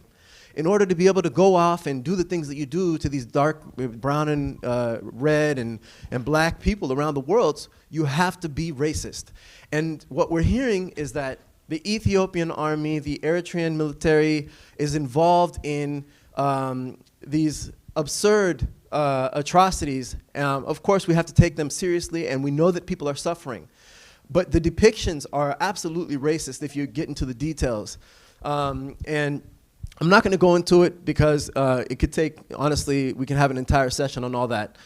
But what I want you to know is that they are ramping up towards war, and they're using the same type of program that they used in Libya. If we can go back to 2011, we remember that Libya was one of the most advanced countries in Africa. In fact, it had the highest development index in Africa. Number one, 53 in the world. And what happened was that we saw that they used the humanitarian excuse in order to bring war on the Libyan peoples and destroy that country. And so what happened was that they said that humanitarian corridors were blocked, and therefore that they needed to have a no-fly zone in order to bring the humanitarian aid to the Libyan people so that they could eat and that they could survive. And so we're seeing the same type of excuse being used in Ethiopia at this current moment, in northern Ethiopia, in Tigray. And what's happening, or I should go back and also say that another excuse that they used, and who was this, Susan Rice, what she said was that Gaddafi was giving black mercenaries in the southern part of the country Viagra to go and rape women. And notice the racial dimension. This is a black woman who was saying this. And being racist against black people, and basically creating this trope of these sexual predators going just hungry for sex and going after these innocent Libyans. And we know now that that was a lie, because they admitted that it was a lie. And so we're seeing similar sexual violence allegations, atrocity propaganda being used to ramp up for war on the Horn of Africa. It's not just Ethiopia. This is a war that goes back decades. It predates TPLF. It predates the Derg. It predates the monarchy of Haile Selassie. It goes back hundreds of years since the United States entered into a relationship with Ethiopia. And so what they did was they find a partner in the region who is willing to take part in the looting and the exploitation and the plundering of the resources of that region. And so what they've done is the latest manifestation is TPLF. And what we've heard from Prime Minister Abiy Ahmed is a very critical thing back in February. What he said He published this in Project Syndicate, and he called it Toward a New Order in the Horn of Africa. He said that he was overseeing, for the first time, a nation that was now not going to be governed by racism, religion, ethnicity. And this is a major factor, an absolutely major factor when we're talking about the Horn of Africa, because this is exactly what they've used to divide and conquer the region. This is a well-known imperial policy.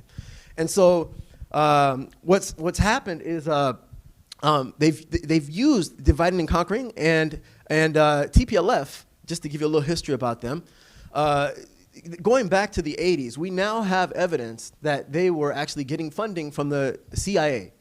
And we know this because of a Freedom of Information Act request that revealed this information. We also know that they were using humanitarian aid, or money that was raised at a time of famine in 1984. Some of you may be old enough to remember when the Band-Aid campaign, where they raised and We Are the World, to raise money to bring money to that region to end famine. But 95 out of $100 million was actually taken by TPLF, stolen, and used for military arms in order to bring them to power. So they came to power, and they instilled in Ethiopia a system known as ethnic federalism. Just to simplify it, you know, we don't like to use, like Malcolm X said, make it plain.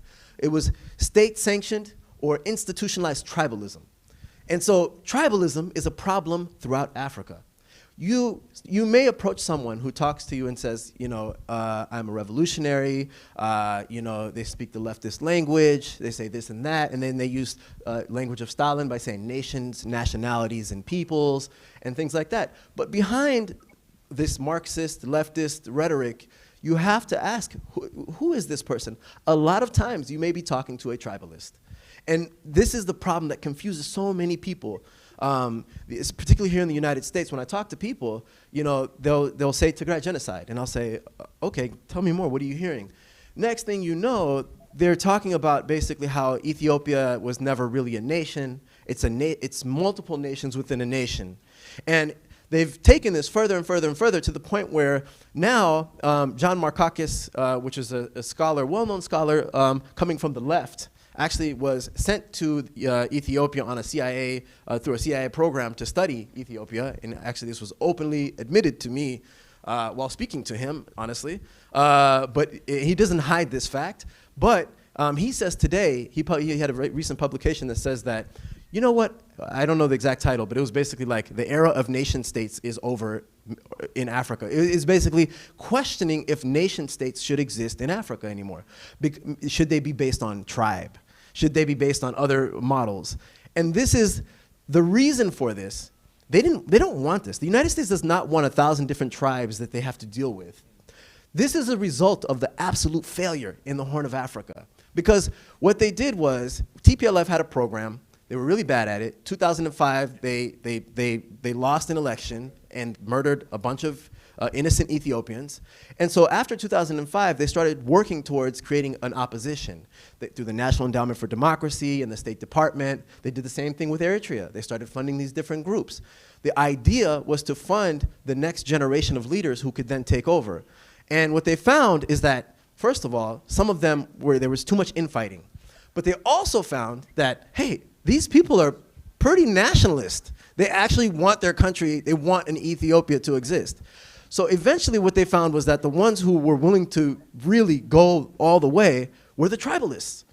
And so they started to fund these groups, and by 2009, 2010, these groups started talking about my ethnic group first, my whatever first. And so then what happened was that they started talking about this idea of something called consociationalism. I'm not going to go too much into the details, but the basic point is it's something like what you see in Yugoslavia, where if there's too many warring factions that need to come to the table to rule, they basically rule like the turning of the table. So maybe today it'll be the Tigrayans, tomorrow it'll be the Amhara, and then the next day it'll be the Oromos. And it's a way of dealing with just really hostile elements within a country.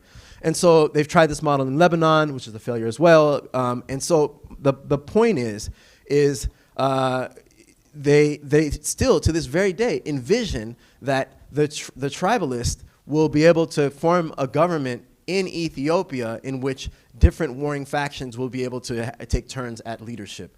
And like I said, they didn't want to go in this direction because it's hard to talk to 1,000 different warlords and, you know, warring peoples. You'd prefer to go to one person who tells you, you know, let me exploit your resources, I'll kick you a couple chips, and then, you know, we'll take most of it and you'll live like a king or queen. And so, you know, so the thing is that this is the model that they're now going for in Ethiopia. Similarly in Somalia with clanism. They do this with clanism, right? And so they divide and they conquer. And Eritrea, fortunately, luckily, because of the Eritrean Revolution and what had happened in 1991, the consummation of independence, and as you know, Dr. Muhammad Hassan mentioned, the you know, very sophisticated leadership at that time was able to then, you know, really governed by a vanguard party. Basically, we've been able, in Eritrea has been able to kind of serve as a resistance in the African continent. We see similar things in Latin America and Cuba's role. But now, Ethiopia is the giant. Ethiopia is awake. Ethiopia is kicking. And what it is doing is, it makes me so proud to see the Ethiopians, the Somalis, the Eritreans coming together, the Djiboutians, the Sudanese as well. And we can talk about the greater Horn of Africa, and then we can talk about Africa. But you know, I heard John Garang's name and the idea of a new Sudan. New Sudan was this vision of a Sudan that would be not based on ethnicity, religion, race, region. Region is an issue that a lot of people don't know about, regionalism. But what you know, and then we also heard the term new Horn of Africa, and we can then talk about a new Africa. And so we heard Abiy Ahmed articulate this back in February with the new order that I was talking about, the new order in the Horn of Africa. Basically, the essence of his message was one, there's three things that really stood out to me. Anti-sectarianism. So no more race, religion, ethnicity. No more, number two, anti-war. No more, you know, peace. We need stability. Who started this war? As I mentioned, TPLF started this war. Why? Because they needed the war. They needed the war because they wanted to start their own, I'm not going to get into all the details, but their own independent republic that would invade other regions, basically undermining Eritrean sovereignty and Ethiopian sovereignty. So they're basically against the nation state. The media will never say this.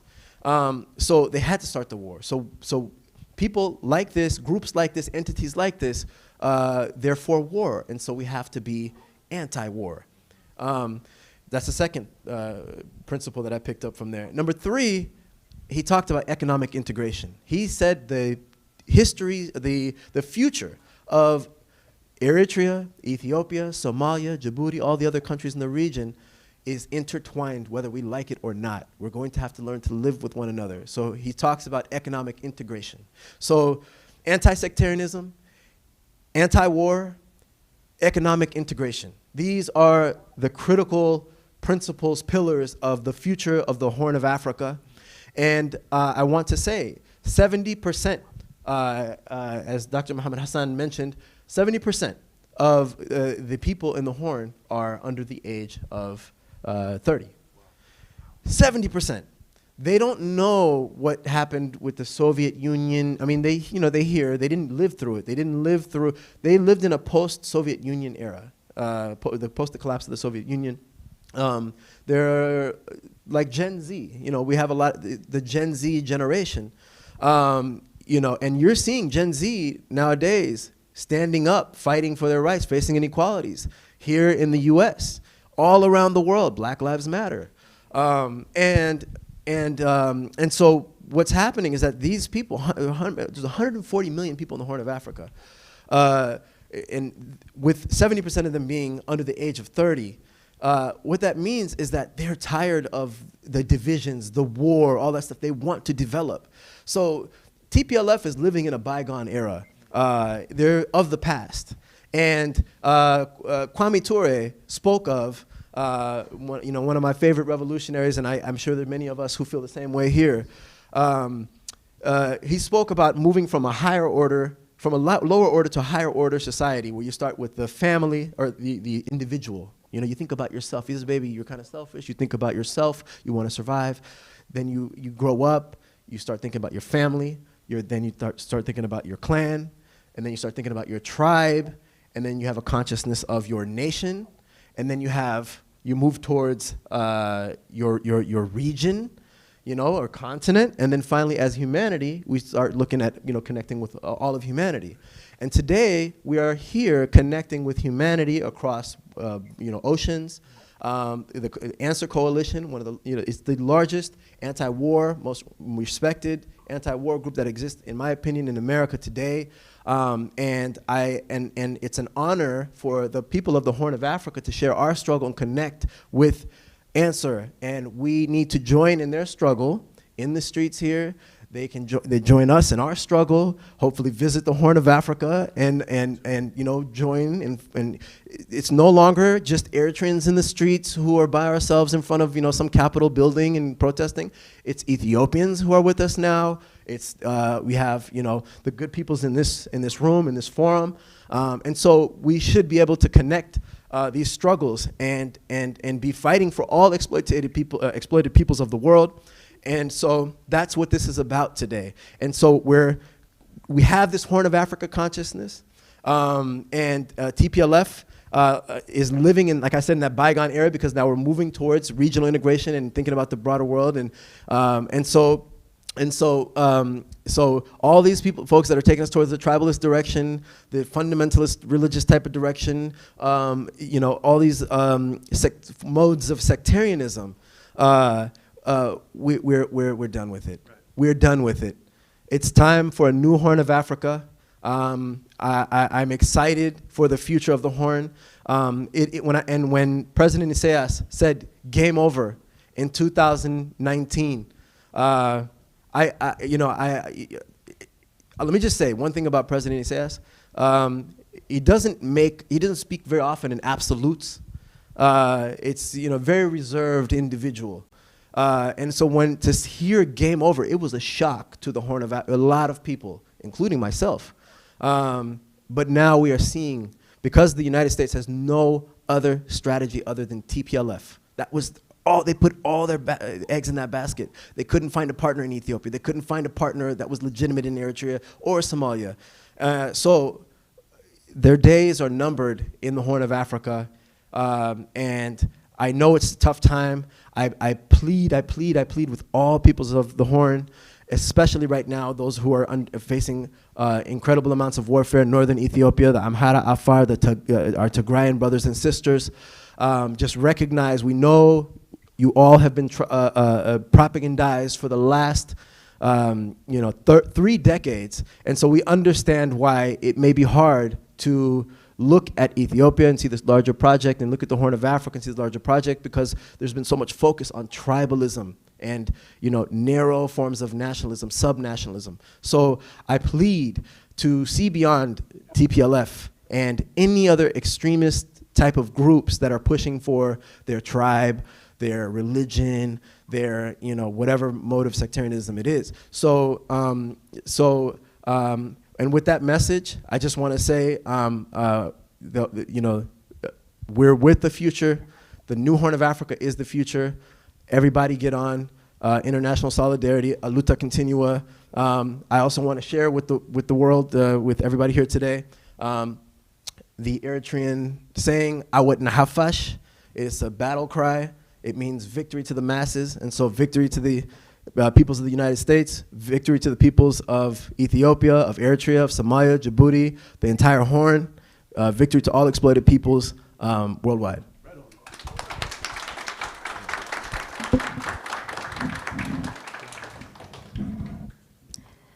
Thank you, Simon. I think a really beautiful way to close this up. Now, once again, let's have another just round of applause for all of our speakers today. It's really been fantastic. Now we want to open up the floor to you all who have joined us. Please raise your hand to be added to the stack. And out of respect for everyone who'd like to comment, try to keep your question or comment under 2 minutes long. And of course, we're always open to dialogue and debate, but we want to have an exchange, we want to keep it respectful, and we want to move through this part of the program relatively quickly, give it about 20 to 25 minutes, because we did start late, of course, so we just want to accommodate that. And also, if you do have a question, make sure that you point it to a particular speaker, just to make things a little bit easier. So, yes, I'll take a hand right over here in the front. Go ahead. Yes, yes. Okay, hi everyone, my name is Dina. Thank you to all the speakers for I'm so blown away by all of the new things that I've learned today. I'm gonna make mine kind of short, and I think any panelist can respond to this question. So my question has to do with, I think it was Eugene who mentioned AFRICOM and how we should keep that in mind when we're thinking about, all that's happening in the Horn of Africa, especially Eritrea's role in that whole history, Eritrea being like the only African country that doesn't have AFRICOM in it. So Eritrea is also one of like the only African countries and like small African countries at that with like a truly disciplined military. So a lot of times when we're talking about AFRICOM, the conversation has to do with, the US wanting to get US boots on the ground in African countries. But I also want to hear you talk a little bit more about the threats of Africans who are armed, militarily trained, and also nationalists, and what that means in the bigger picture or against the backdrop of other African militaries on the continent.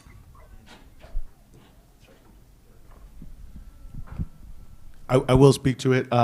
Also want to note Ilyas raised AFRICOM as well, so certainly if others want to speak to this. But no, I really appreciate the question because, I mean, we have to see how slick the U.S. can be at times when you think about AFRICOM. So last year they actually said, well, we're going to dismantle AFRICOM. We've dismantled AFRICOM, partially because they were being so embarrassed because on the African continent it was being so poorly received.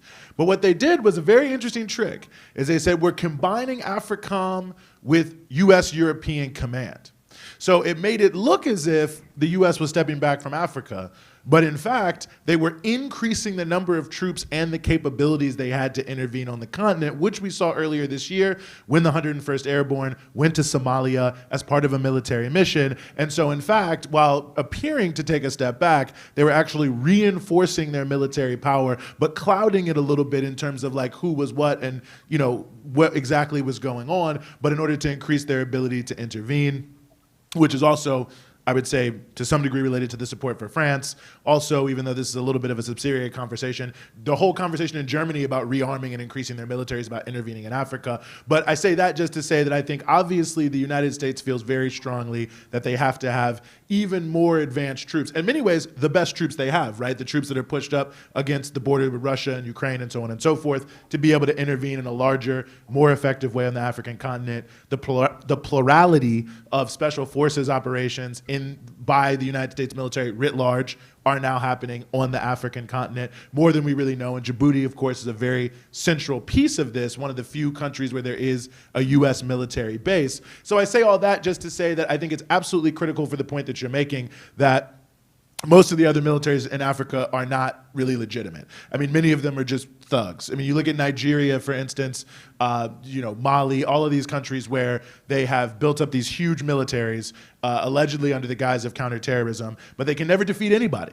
And in fact, the only thing they seem to really be able to do is terrorize their own population. I mean, they train all these helicopter pilots in England for Nigeria and say, well, we're going to go after ISIS, but every time you turn around, quote unquote ISIS, and there's a lot to be said about that, seems to only be getting larger, but I can certainly read about villages all over northern Nigeria where civilians are being shot down by these same helicopter pilots, who also, by the way, vacation in the beaches of the UK when they go for that training. So ultimately, when it comes down to really doing the fighting, the US knows that they have to be on the ground, that they have to be there, that they have to train these forces, and they fear any independent government in Africa and really around the world. And they want to have people they can push around. And I think absolutely when you look at Eritrea, that is certainly the case, that they have a strong military, a powerful military that is not easily pushed around, and that they have an independent policy, foreign policy. You also argue domestic policy if you look at sort of the IMF consensus, and that is really the most dangerous thing, is to have someone who can act on their own power. And that's why countries that do so, like Libya, must be undermined at all times.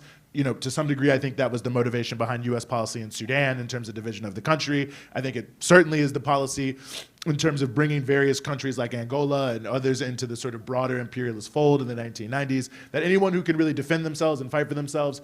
Why do they have Rwanda as the major proxy of the United States and the ability to fight all over the continent, and they fly them everywhere, most recently Mozambique, is because they know that anyone with an independent mind and an actual military force that's trained and can fight can resist what they're trying to push forward on the African continent. So I think one, bottom line, just important to note that AFRICOM is actually redoubled, reformed, and even stronger now than ever because the US is expecting to put more troops on the ground, in my belief, in Africa in the coming, 6 now and into the next few years.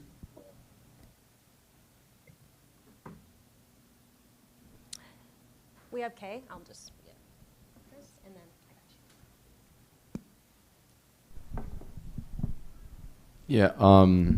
Thank you for all of your presentations. First of all, question to maybe Eugene and Simon, who spoke about the lies that are being told about what's happening in Ethiopia. Just like obviously the media coverage is so one-sided. So how do you really discern what's happening on the ground? And like, if you could give examples of like really what they're sort of distorting. I mean, you touched on it a little bit, Simon, but if you could maybe go further in depth. And then also, one thing that was really interesting to me that you were talking about, Simon, is the integration of the Horn of Africa and these three pillars sort of combining. But, it seems like a lot of regions of the world that are, I guess, like under the boot of U.S. imperialism are sort of integrating their economies more and more and, to I guess, block the U.S.'s unilateralism in Latin America and Asia. So I was wondering if there are other regions of Africa that are, sort of integrating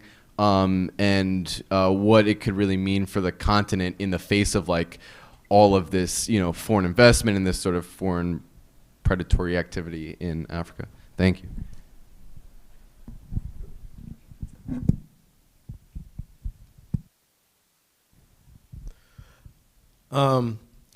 So you have various blocks in East Africa. I honestly feel like,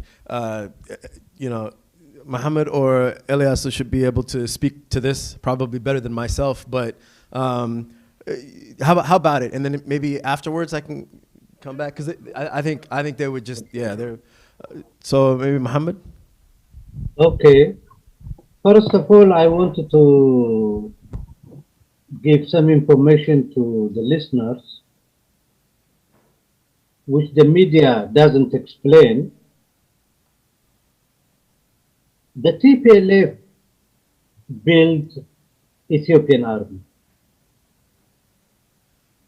The Ethiopian army, in fact, it have never been an Ethiopian army. To tell you, 80% of the generals, they were Tigrayans.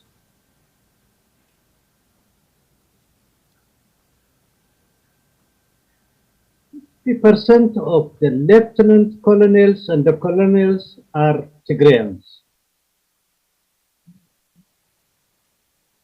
50% of the major and the fighting forces are Tigrayans. In fact, Prime Minister Abiy, when he came to power, the Ethiopian National Army, literally, it is a Tigrayan army. Imagine in such a situation you become a prime minister. Second, Ethiopia was ruled by 100,000 intelligence service. the biggest budget of the country was allocated to the intelligence service. This intelligence service, 35% of them are Tigrayan speakers. Because of this condition, the TPLF and its friends, they believed they can stay and rule Ethiopia for the coming 50 years. That is their calculation. In 2014, I was in Asmara, in Eritrea. In the morning, I listened to the news, Amharic program, and that day it says there is a popular revolt in a very small village near to Addis Ababa called Ginchi. So I didn't get my attention. After 2 days, that popular revolt continued into another bigger city.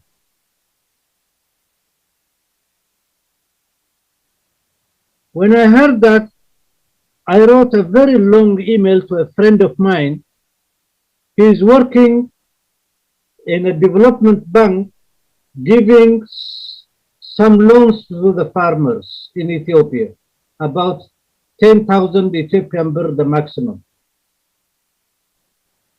That year, 2014, Ethiopian farmers, particularly in the center, had the best harvest. So I wrote to my friend, I told him, I want you to go 130-kilometer radius around Addis Ababa, and I want you to tell me how is the condition of the peasant. In normal circumstance, when the peasant have good harvest, automatically they change their clothes, they paint their doors, they marry their daughter and sons, and it is a feast. It is a very nice economic situation in the village. So he wrote me, said, what do you want me to check? I said the condition, that is there a lot of weddings, did the people bought a lot of ox and slaughtering and dividing among themselves. I'm telling you about the peasant condition. Of course, very difficult for you, the Americans, to understand, including you, CIA never understood. The so clever CIA of you. Then my friend wrote me back, he said, can you specify? I said, I gave him the description which I told you now. Then he went around and he told me, Mr. Muhammad, the 5 points which you mentioned, I didn't see it on the peasantry.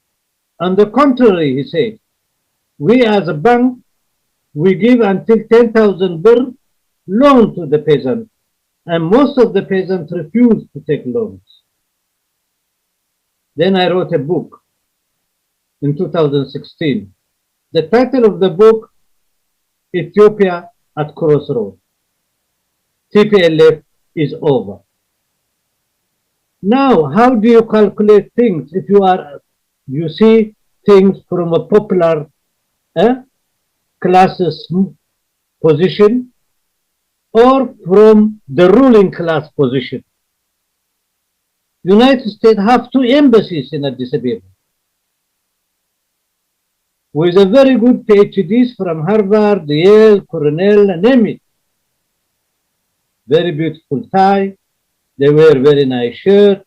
They have very good salaries. They couldn't, their early warning system was very poor. TPLF was gone.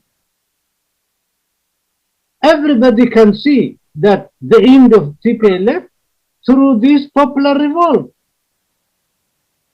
That's why in 2017, when we were making interview with the president of Eritrea, President Comrade Isaias Afwerki, he said, TPLF game is over. US game is over. Because they believed that They were training their intelligence service. They give them money. They give them everything. They shower them. They give them the diplomatic cover and so on and so on. But at the end, history it is made by the people. It's not by the people who are sitting in air-conditioned bureaus in Washington, D.C. Their agent melted like ice cream in the summer. And they got very surprised. I can imagine that it is Sudan Rice, all these other, they were surprised. They said, what happened? Because they don't live the life of the masses. The second point I want to clarify for you, a young prime minister, elected he came, Dr. Abiy. He have no bodyguard. He have no army.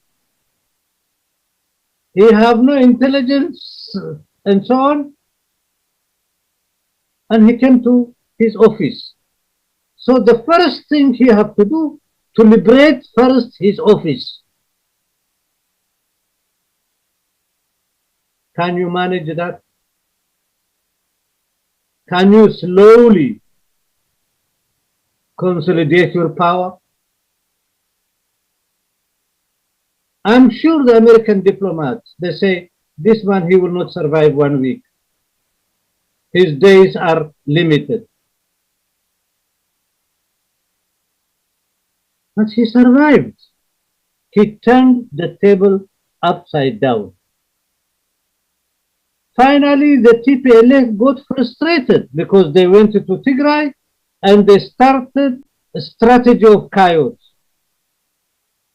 They have a huge amount of money in their hand. They were sending weapons inside Ethiopia and destabilizing. They were mobilizing conferences. He did one thing, the Prime Minister, a monetary policy.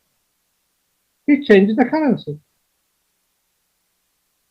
The old currency in the hand of the TPLF, they cannot bring it to the bank and explain because they have to explain from where they got it.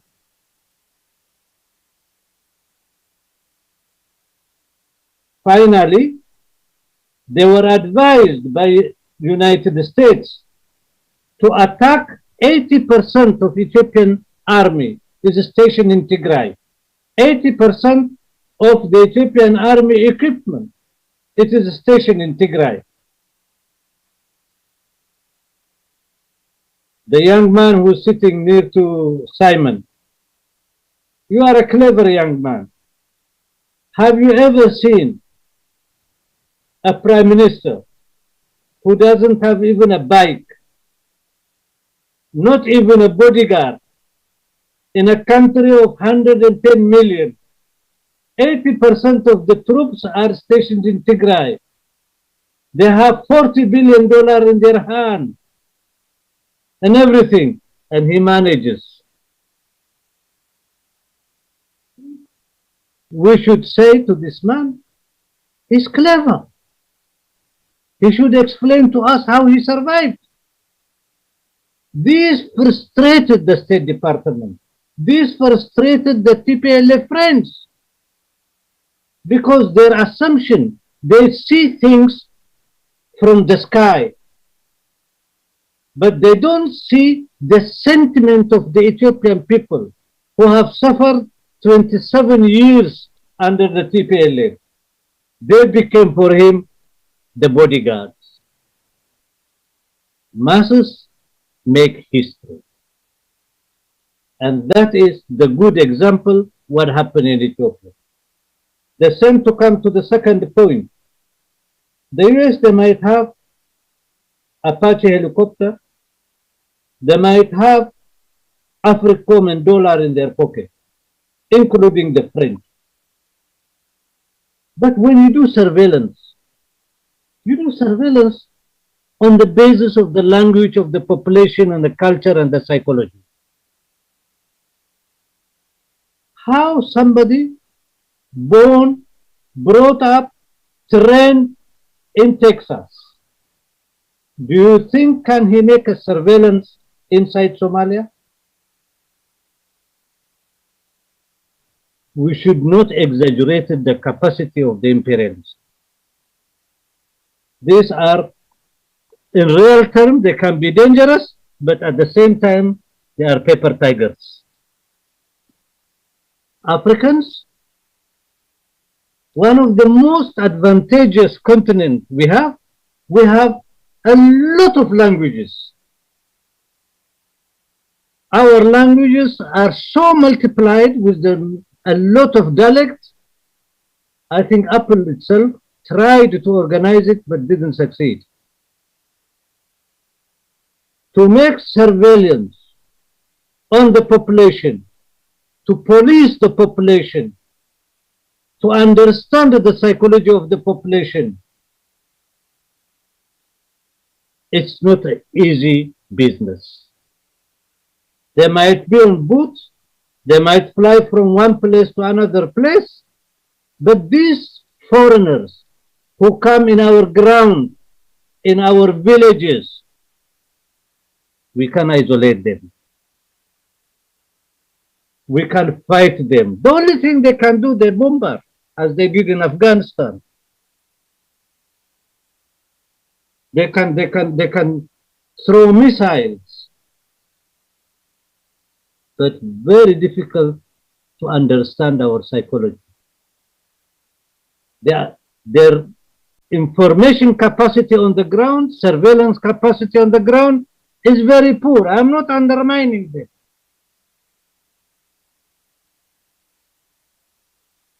To conclude, what is the experience we learn from the situation of Afghanistan?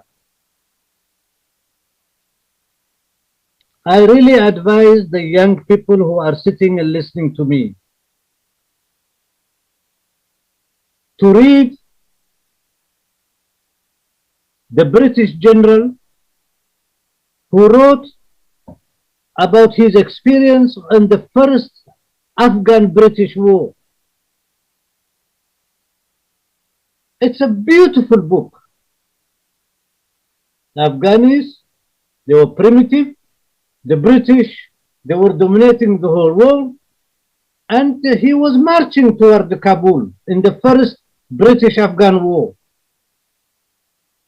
An old man with his grandchild was sitting, and he saw this armada of British troops with Indian troops are marching to Kabul. Old man, he stood up and he started praying. The British commander, he was felt offended. He said, how this filthy Afghani Pashto old man, he doesn't see my armada. I am marching toward Kabul. He didn't look at me, and he continues to pray. He stopped. He said, bring that old man toward me. And they brought the old man. And then he asked the old man, you don't see us with all these troops, with all this armada, we are going to Kabul. The old man answered, he said, I see, yes, you are going to Kabul. But I am thinking, he said, once you go in Kabul, how you will go out tomorrow. This is the first British invasion in Afghanistan. The third British invasion in Afghanistan, they brought 740,000 troops. By that moment, Britain invented planes, tanks, and so on. People's will, you cannot crush it because you have a sophisticated weapon. We should be very balanced when we explain to the masses. We should tell to our sons and daughters in the US Army who are joining AFRICOM. Africa is a very big continent. It's not very easy to go to Africa and to succeed.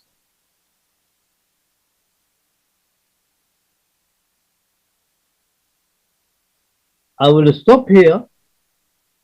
Majority of African young people who are born the last 60 years, they have never seen colonialism and they don't know colonialism.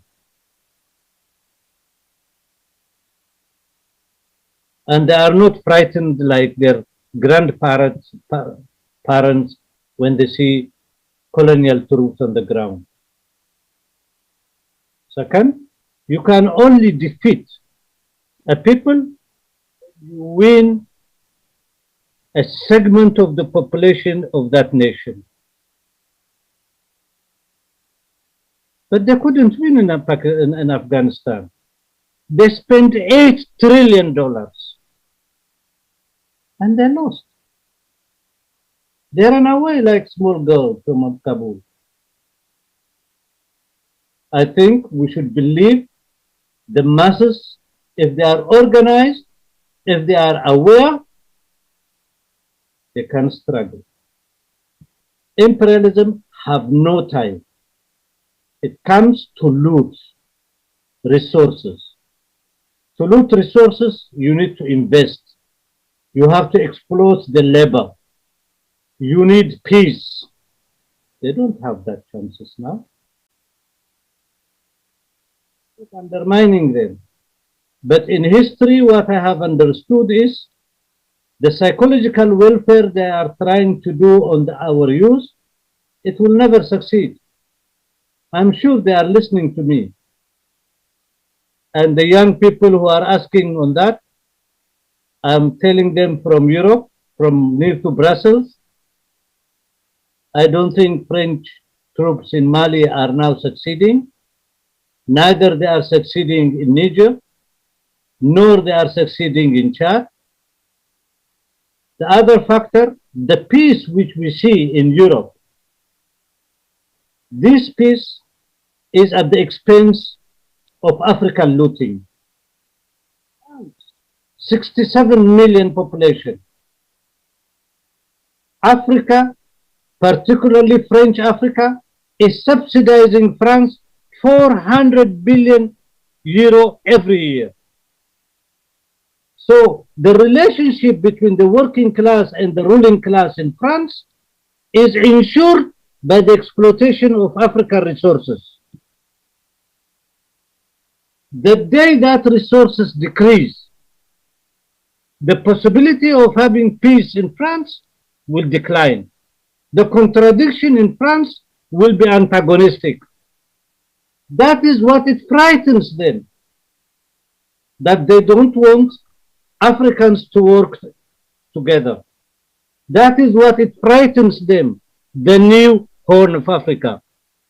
Thank you. I made a big speech, but this is what I see. France already have now the Afghanistan of her in Mali, in Niger. I will invite you, come to Belgium. The electricity which you see, without the uranium of Niger, there will never be electricity in France or Belgium. Belgium is a dependent imperialist country of France. So please, my brothers and sisters in the United States. Thank you so much, Dr. Hassan. All right, I'll give it over to this brother in the orange top.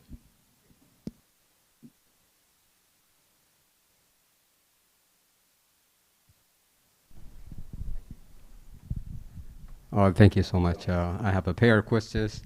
The first one will be general of for whoever can answer it, either Brother Elias, Dr. Mohammed Hassan, or anyone of the panelists. And I will continue. This is my question is, countries' foreign policy is always dictated by the national security or geopolitical reasons that we say. And what is the big wisdom behind when we can have peace and development on those countries, which is very important for the Horn of Africa, is a very important route for the maritime route. And isn't it a win-win situation while those countries can cooperate, develop, and cooperate, which is give and take with the West, and they can improve both the African and the Western lives. So what is the big wisdom behind that? They have to fight and be disintegrated. I don't know where is the win, where is the profit that comes from this destruction. This is number one. Number two is a little bit for the African American think tanker or African American intellectuals, let me say, or politicians. Maybe Brother Eugene, you are in there, so you can explain that. I see African Americans, you will expect them to strengthen the cooperation with Africans in Africa and in the diaspora, but they seem to follow, whether they are Democrats or Republicans or whoever they are, they seem to follow one route or just kowtow one, like the majority of the people, like somebody said, if you are following the news, you are, if you're not following the news, you are not informed. But if you are following the news, you are misinformed. So my point is, like, I see these big politicians in, especially they were in the Horn of Africa, or like Susan Rice or Jendai Fraser, Linda Thomas, Johnny Carson, and even here at a local, like Gregory Mix, who came from very humble family in Queens, but all they seem to follow the same without any opposition. Is that how can we change this? I thank you.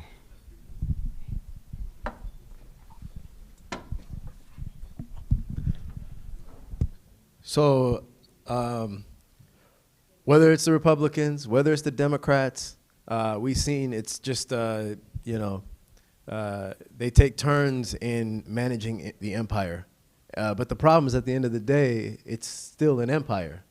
And that's the problem. And we can't think of, the way the United States is going to approach the Horn as like a rational sort of thing, because the system is irrational that they are managing. And this irrational system, capitalism, the highest stage being imperialism, has to go off into parts of the world and exploit different markets, and the Horn of Africa is one of them. And so the thing is that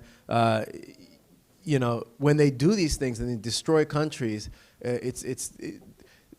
they're doing it. It is rational, but it's part of this irrational system. And I know Michael Parenti talks a lot about that sort of thing in the past.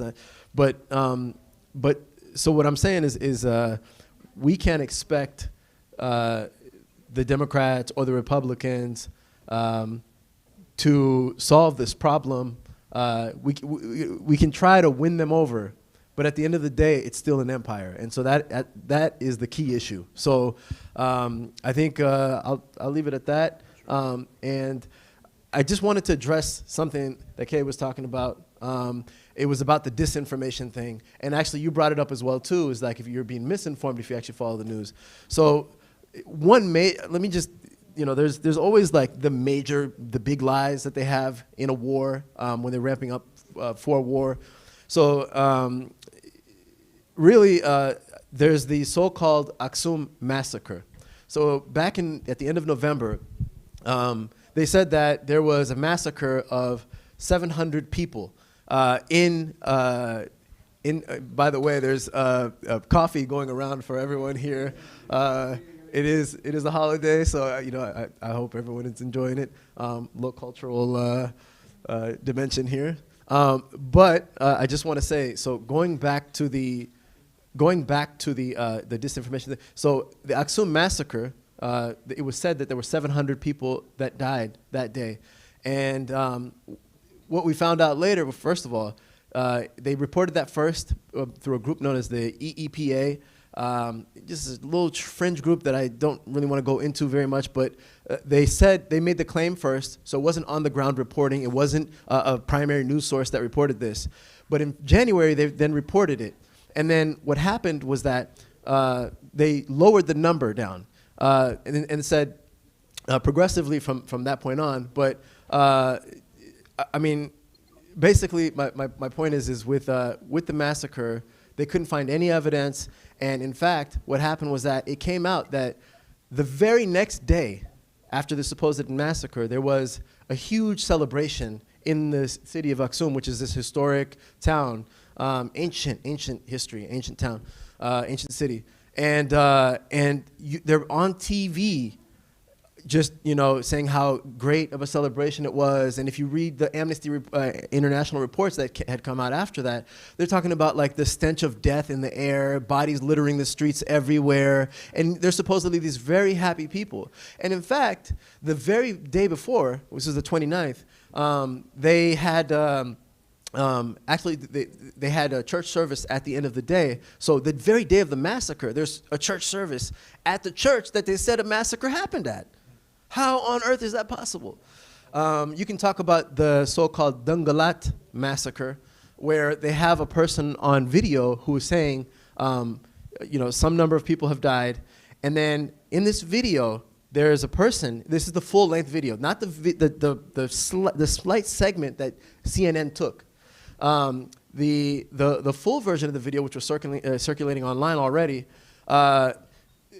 it shows this person saying he's a villager, an old man, and there's a guy who's filming, and there's a guy who's like on the side, and the guy says, the villager says, there's some number of people dead. It's something, he says like 200. The guy on the side walks up and says, no, it's something. You can hear him whispering to the guy, telling him to change the number. And the cameraman's like, hell, tell him. And so if you don't understand the language, you wouldn't be able to know this. But we know this, not knowing the language. And so then Nima Abagar, the reporter from CNN who reported this, just ignored us when we commented, when we went after her to make her sure that she was being honest. She just ignored us. Blocked some of us on Twitter or whatever. And then now she's coming up with, she just had a recent report this week at a very critical time when TPLF is on its heels.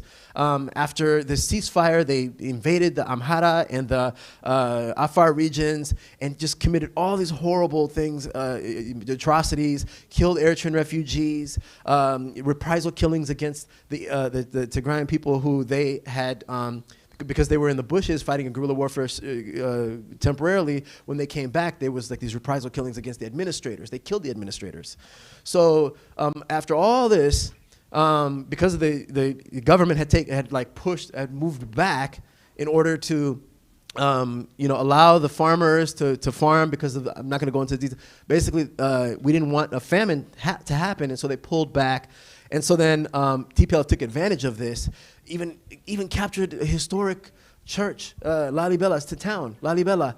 And it was broadcast on global TV. The United States went silent. They couldn't say anything. So now they're on their heels as ENDF, the federal forces, are on the march, pushing them back into the region of Tigray. And then what's happened is that now all of a sudden Nima Abagar comes out of nowhere and says, hey, there's a new massacre that's going on. When all this time, there'd been all these massacres and the use of child soldiers. Broadcast on New York Times, literally the cover of New York Times, you see child soldiers. Yet it's not questioned.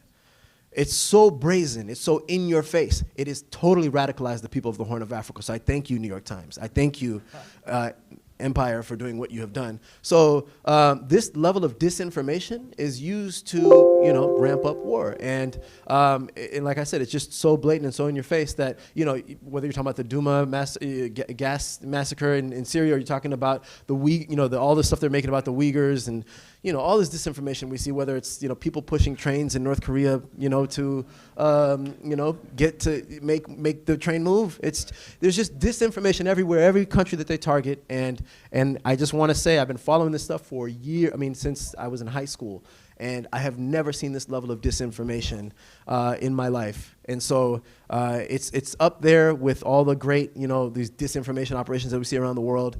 And I'm just glad that we're able to share this with everyone here today.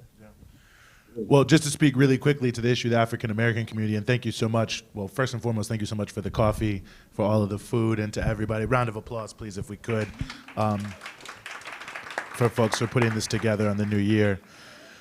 I think it's relatively easy to understand when you put it in the sort of longer context of Black history, because of course, when the Congressional Black Caucus began to emerge as a force in U.S. politics, it was in the context of the rising radicalism of the Black liberation movement. And of course, many of the early CBC members were very engaged on Africa. They were really sort of the central sort of pillar inside of the U.S. political establishment, pushing back on the U.S. policy of supporting apartheid and all these various other reactionary countries. But, to just fast forward to today and to mention the names that you brought up of Susan Rice and Jen Fraser and Johnny Carson, and all these individuals who, for those who don't know, are sort of the major names in U.S.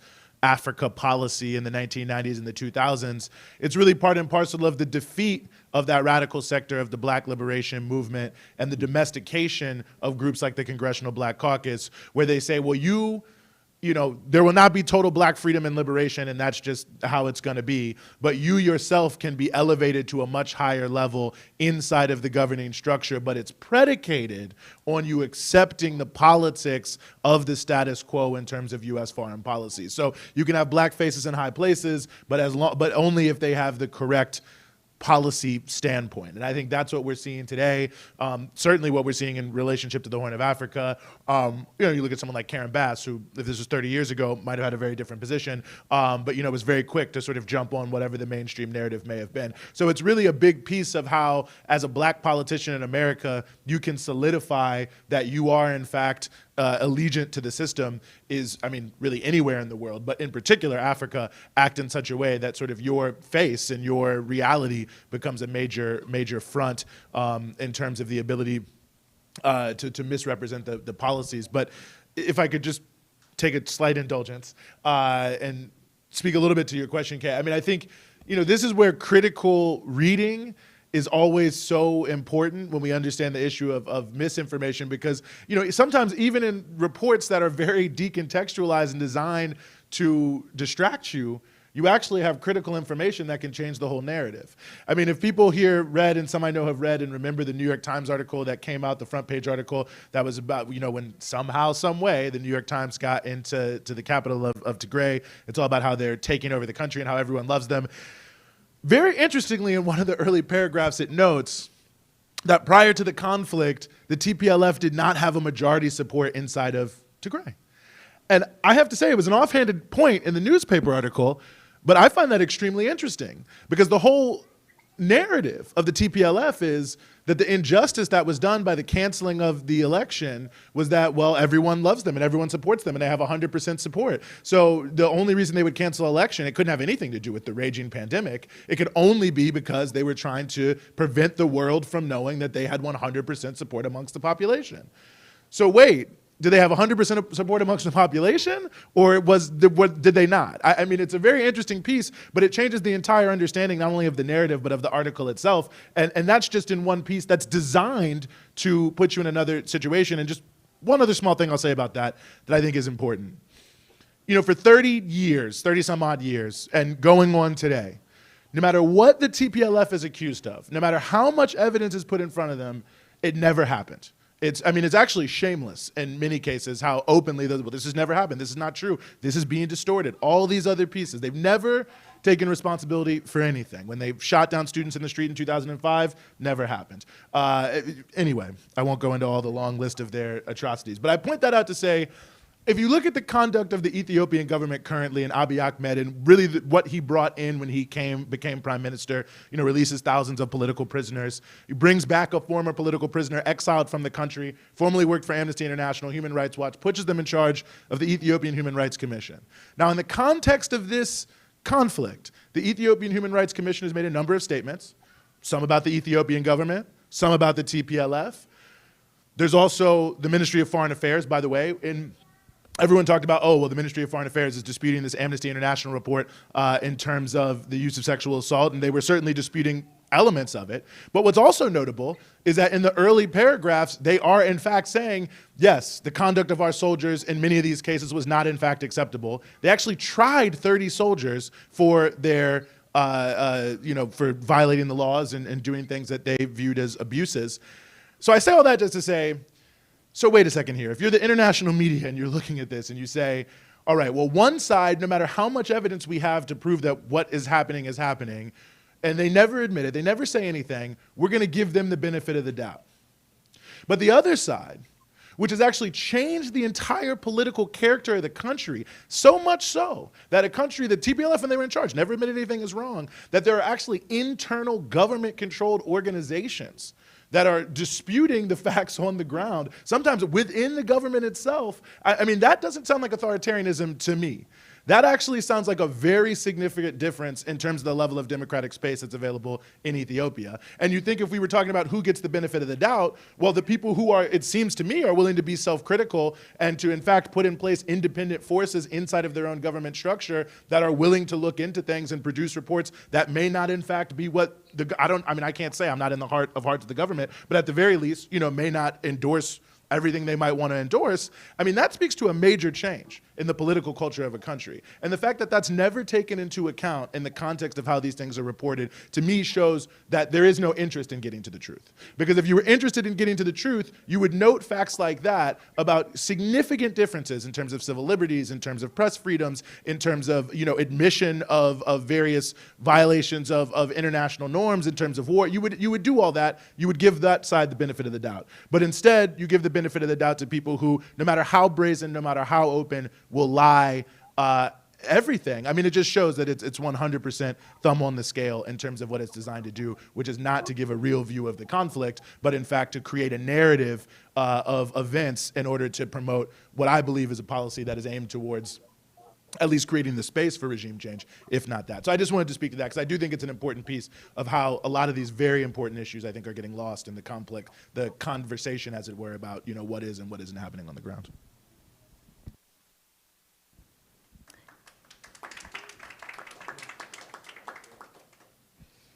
I've been trying to give space for applause after all of these really fantastic answers that we've been hearing throughout this discussion.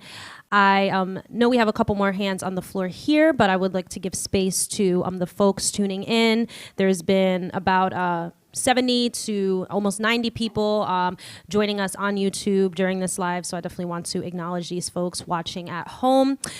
We do have one question from a Leah Kemmel. And the last point Eugene made definitely touches on this in terms of what is the end goal of the TPLF and why hasn't the Ethiopian government been able to terminate this minority terrorist group yet?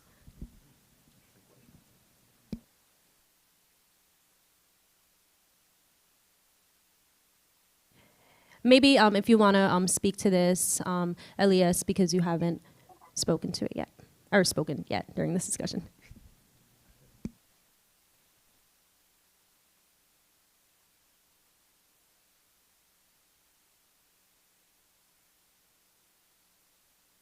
You're muted. You're muted. I think he's trying to figure out how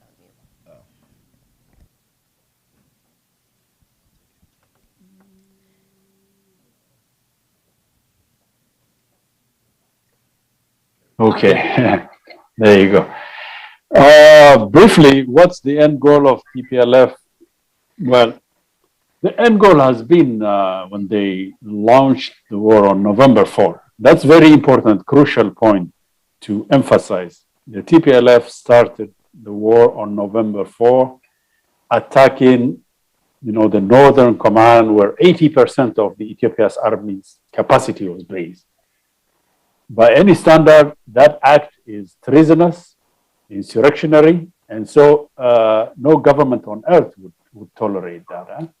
Say if Boko Haram in Nigeria did that, or the Lord's Resistance Army in Uganda did that, well, the central government of either Uganda or Nigeria would be more than justified to go against this, treasonous insurrectionary act of force with all the might at its disposal, with full force.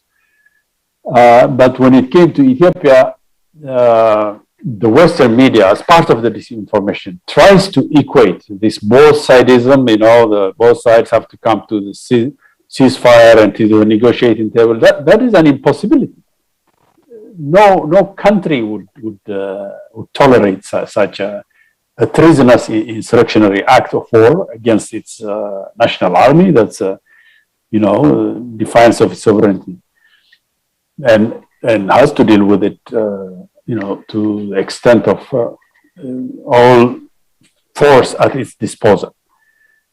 Now, as to the TPLF's end goal, well, when they launched it, their calculation or miscalculation is obvious. Overestimation of their own capacity, that the Ethiopian army is, will be decimated once we attack and take full command of the northern command in Tigray. And then from there to Addis Ababa, it would be a cakewalk. Once there, then we could also take care of Eritrea, whose Eritrean defense force is weakened. That was their miscalculation. And there are many wars that start with miscalculation and then overestimation of one's own capacity, which leads to one blunder after the other. And so I think we could speak about the end goal of TPLF as massive miscalculation, which ended in their, in their being decimated. The other end goal, they anticipated also that some allies, sectarian forces inside Ethiopia would join them in an insurrection. The civil war would spread throughout Ethiopia, and this would lead towards disintegration of the state or state collapse. Once this happened, then they would go on for secession or independence. It may sound irrational, but that was their miscalculation again. So on both these counts, the miscalculation, overestimation of their own capacity, also the Western patrons had blown up their capacity. The TPLF in the end was found to be nothing but a paper tiger.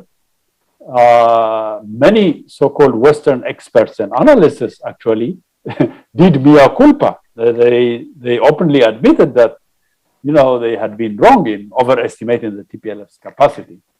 So we can speak to the miscalculation of the TPLF of these two major points. The other major miscalculation they did also was to underestimate Eritrea's capacity.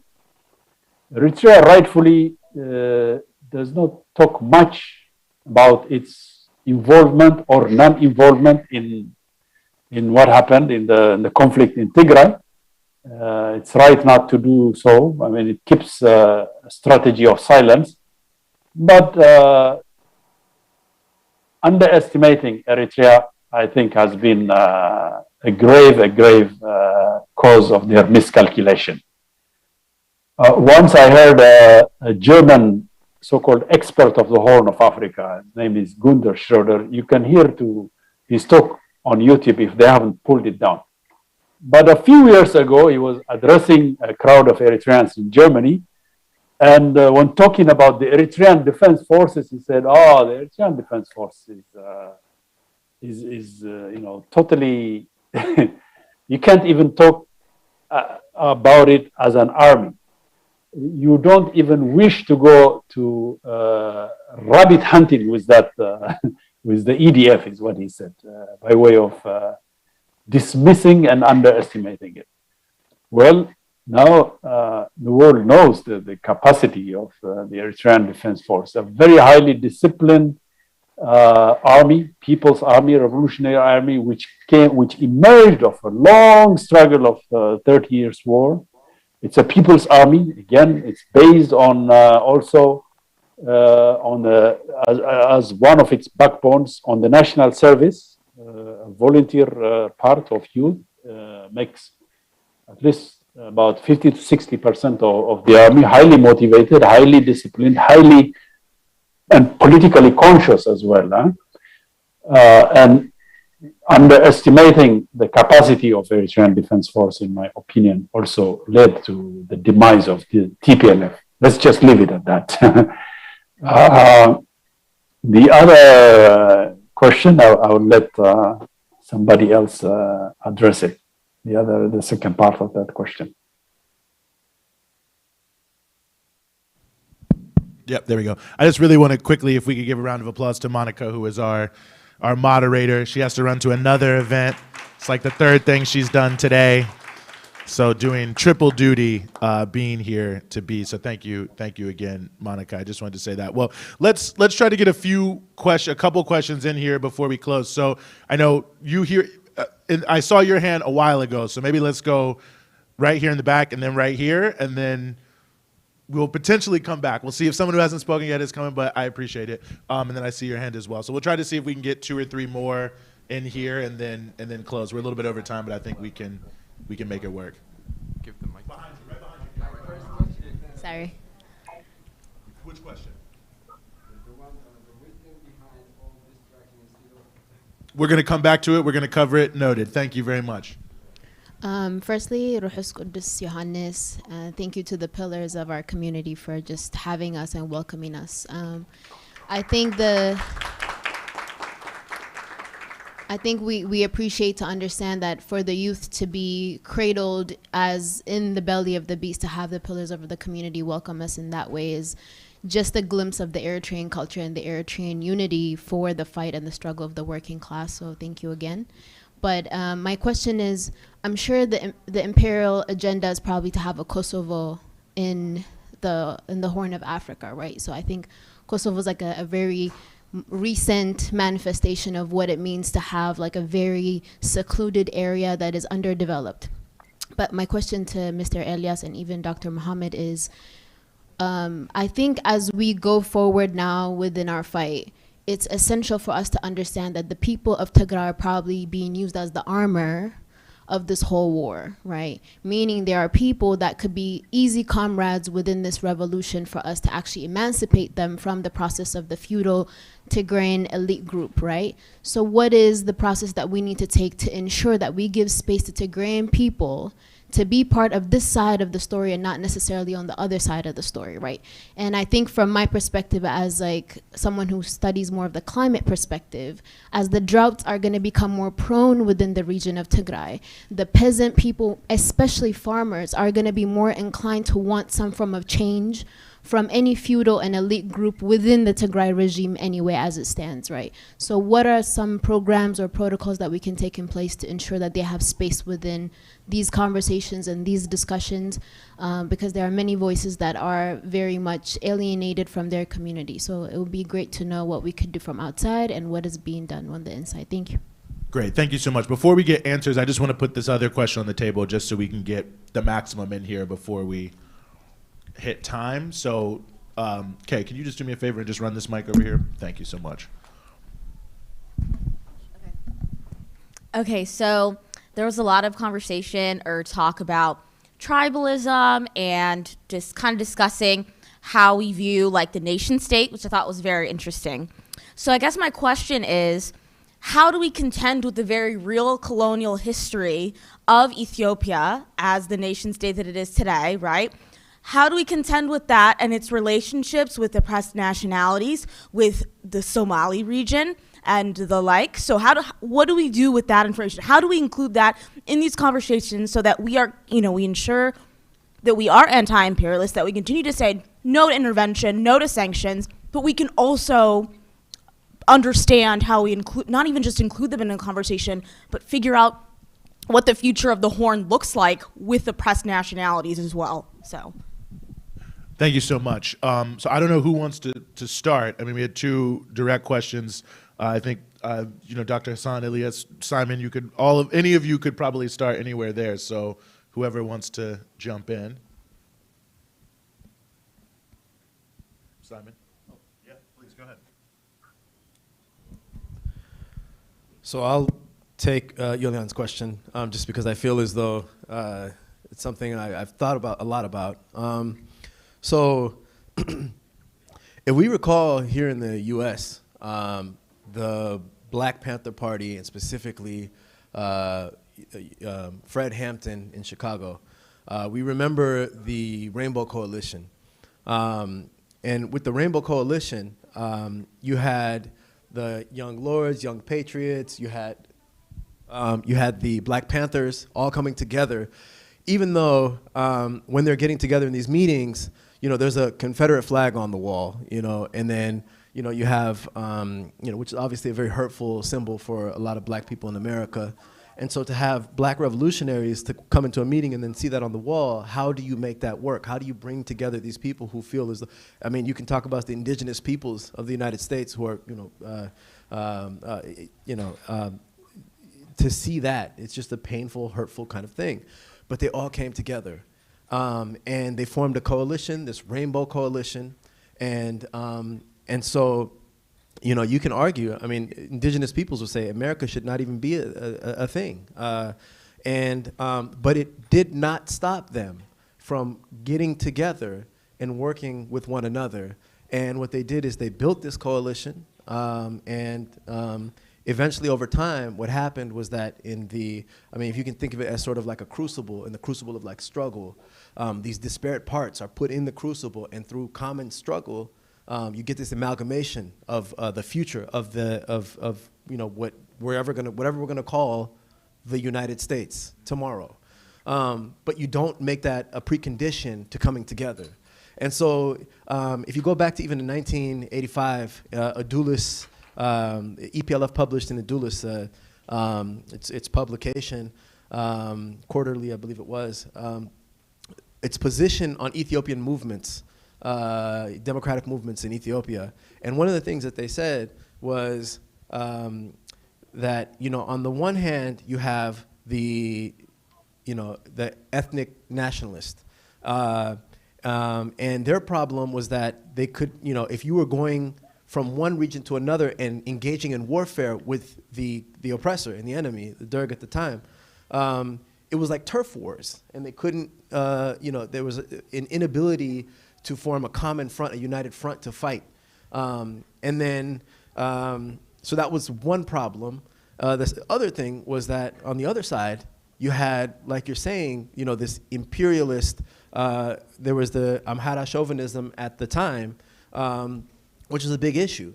And so what then happened was that, in various movements, they would say we're all about Ethiopia, but then they had this chauvinism there, this ethnic chauvinism. And so, so these two different sides, how do you reconcile the two? What do you do? And so what they argued for was a united front that actually believed in a common Ethiopia, but free of the chauvinism. And so the question then is it impossible to have a situation where the chauvinism is going to be there? And the thing is that, and I like to use the term Ethio-pessimism, honestly, the idea that, that this is impossible, I think is, it goes against socialist ideas and socialist internationalism and solidarity of the working and exploited around the world.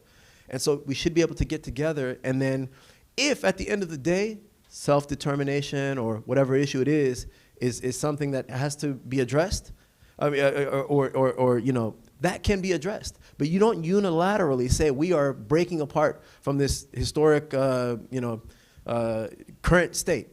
And the other thing is we have to also go back to 1964 with the Cairo Declaration.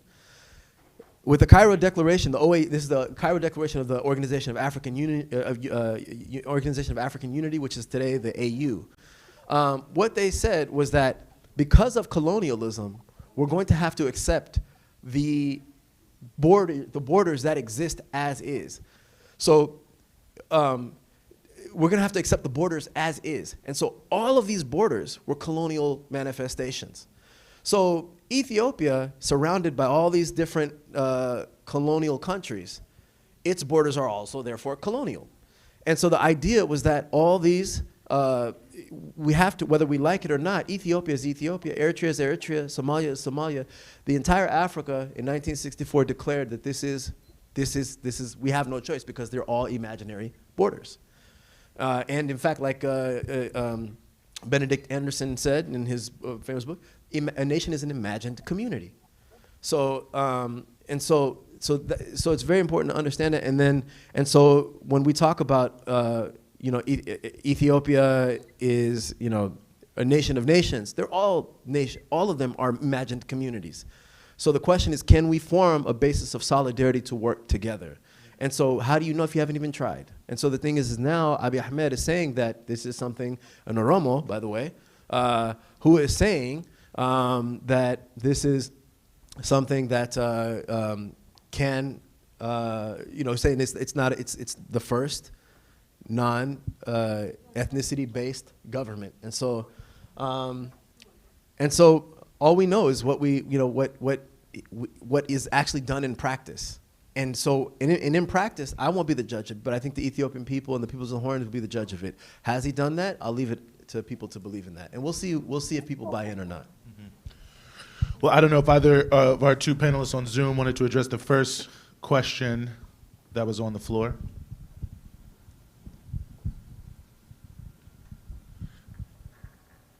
I think Dr. Hassan, I think Ilyas is motioning to you to address it. Yeah, go ahead, Mohammed.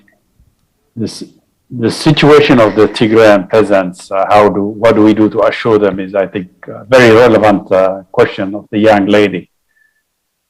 You have addressed it previously, but if you could go at length. Before I talk about that, I think we have to see one new element on the US strategy on the African continent.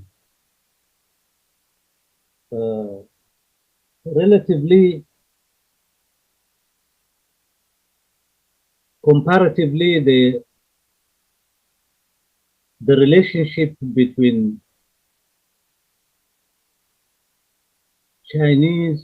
China and most of African countries is smoother, because China, it has the money. When now you look the activity of American diplomacy in the African continent, most of American ambassadors are talking to African politicians not to deal with China. I met a former Kenyan Foreign Office, Minister of Foreign Affairs, and he told me that he will have breakfast with the American ambassador in Nairobi. After 2 days, I met him. I said, "How it was your breakfast?" He said, "I stayed with him for about 5 hours, and the man, he's non-stop is telling me, we Kenyans, we should not work with China. But, and what did you say to him?" He said, I told him, "You are 50 years in Kenya, but you didn't even build one toilet. Why we don't work with China? United States doesn't have money. It have only empty mouth. They just come and they tell you don't work with China. At least if they have a check in their pocket, you could talk to them. But they don't have. They are bankrupt. They only frighten you and they tell you will stop your assistance and so on. They have been in Kenya for 50 years. The railway is built by Chinese. Several projects in Kenya is built by Chinese. When you look to the neo-colonial bourgeoisie, African neo-colonial bourgeoisie in African continent, and you talk to them, they tell you what, United States, when you wanted to have a visa, it will take you 6 years. But if you wanted to make business with Chinese, you can go straight in Beijing, and then even they will bring for you a translator there in your own language, whether you speak Hausa or Fulani or Kukuyu or whatever it is. I think in that sense, it is Chinese comparatively are winning the game. Because of this weakness of the United States and even Europeans. And this Eurocentrism they have developed for the last 6 decades, the way they are treating Africans, businessmen and businesswomen. These have created for them, they became, in fact, it became now a negative, that it is nobody goes to them. They go to China and they go to Turkey. Turkey even is passing them in a faster rate. There are millions of African business people, men and women, go to Turkey. So there is a very serious problem in United States. We have. So I think the strategy of United States, in order to put a stone in the shoes of Chinese, the Kosovo option. Kosovo is a very good option in a way that it is, you make sure that that country will not have stability and there will be an internal war. In that sense, that also Chinese cannot come and deal with these African countries. I think that is, as the Arabs, they say, lo ma tanfa dur. If you cannot help, make them pain. Probably one of their assumptions is for Kosovo to take a Kosovo option for Tigray. The other part yes, in Ethiopia there was a fundamental nationality question in the past. Ethiopian state, it is built on a serious majority of the population had been marginalized.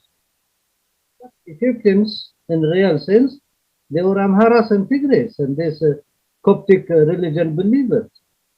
Majority of the Muslims in Ethiopia, they were no citizens until in 1976. They mobilized the demonstration. Secondly, that the history of Ethiopia, if you take the history of the Somali region, it came to Ethiopia, it was given as a gift by the British to Haile Selassie in 1948. The first step, and the second is in 1954. That is why when we say that the project of the new Horn of Africa will solve all these problems, it means that it is. In fact, the Somalis, they are in the vanguard of creating the new Horn of Africa. If we build the highways and railways between the Somalis in Ethiopia and the Somalis in Somalia, in Kenya, and so on, that the Somali market will be wider and so on, and you deal also with the other Ethiopian nationalities also within Ethiopia, the market will be very high. So in fact, the new Horn of Africa will resolve all these contradictions. To come to the lady, what is Tigray, first of all? That have to be defined very clearly. Tigray, administratively, as we know it, in the past, it is a very small region. That region, it combines Tigrinya speakers, Kunama, Afars, and Saho. But the TPLF expanded it. And if you look into their document in the 80s and so on, you see the only region which is grown more than 40%, it grew is only Tigray, like a plastic, elastic. The biggest mistake for the TPLF is that when they took language is the only factor which unifies you. If I am a peasant and I live in an area and that peasant market is closer for me, the Tigrinya speaker peasant, majority, and I come every week or every month to make my shopping and so on in that, or to sell my goat or chicken or whatever it is, I have to speak the language of the market, because if I have a rabbit, I have to sell it with the language of the majority of the population. So I will learn Tigrinya. It doesn't mean because I speak Tigrinya that I'm a Tigrayan.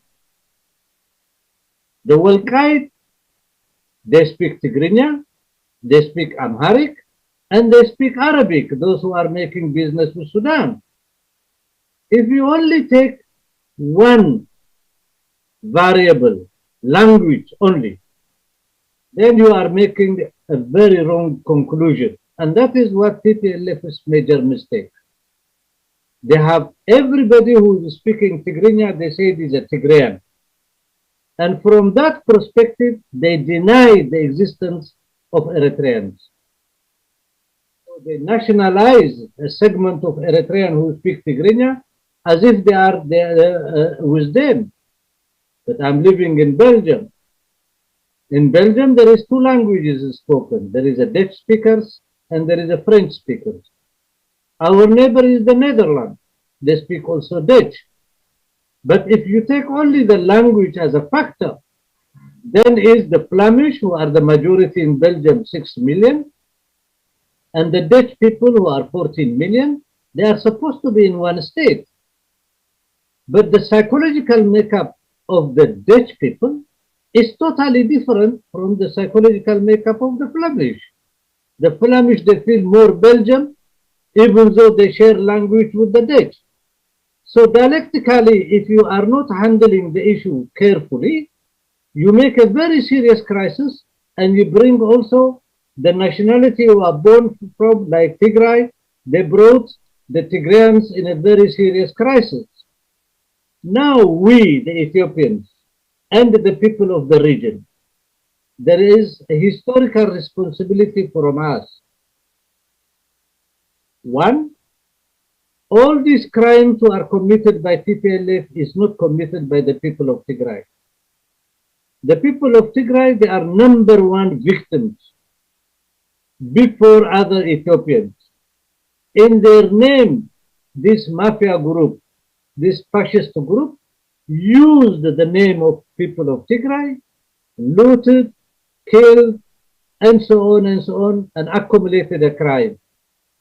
Therefore, we Ethiopians, in specific, who are non-Tigrayans, we have to open our hand and discuss with our brothers and sisters Tigrayans. Without Tigray, it is not possible to build a new Horn of Africa. Without Tigray, it is not possible to build a new Ethiopia.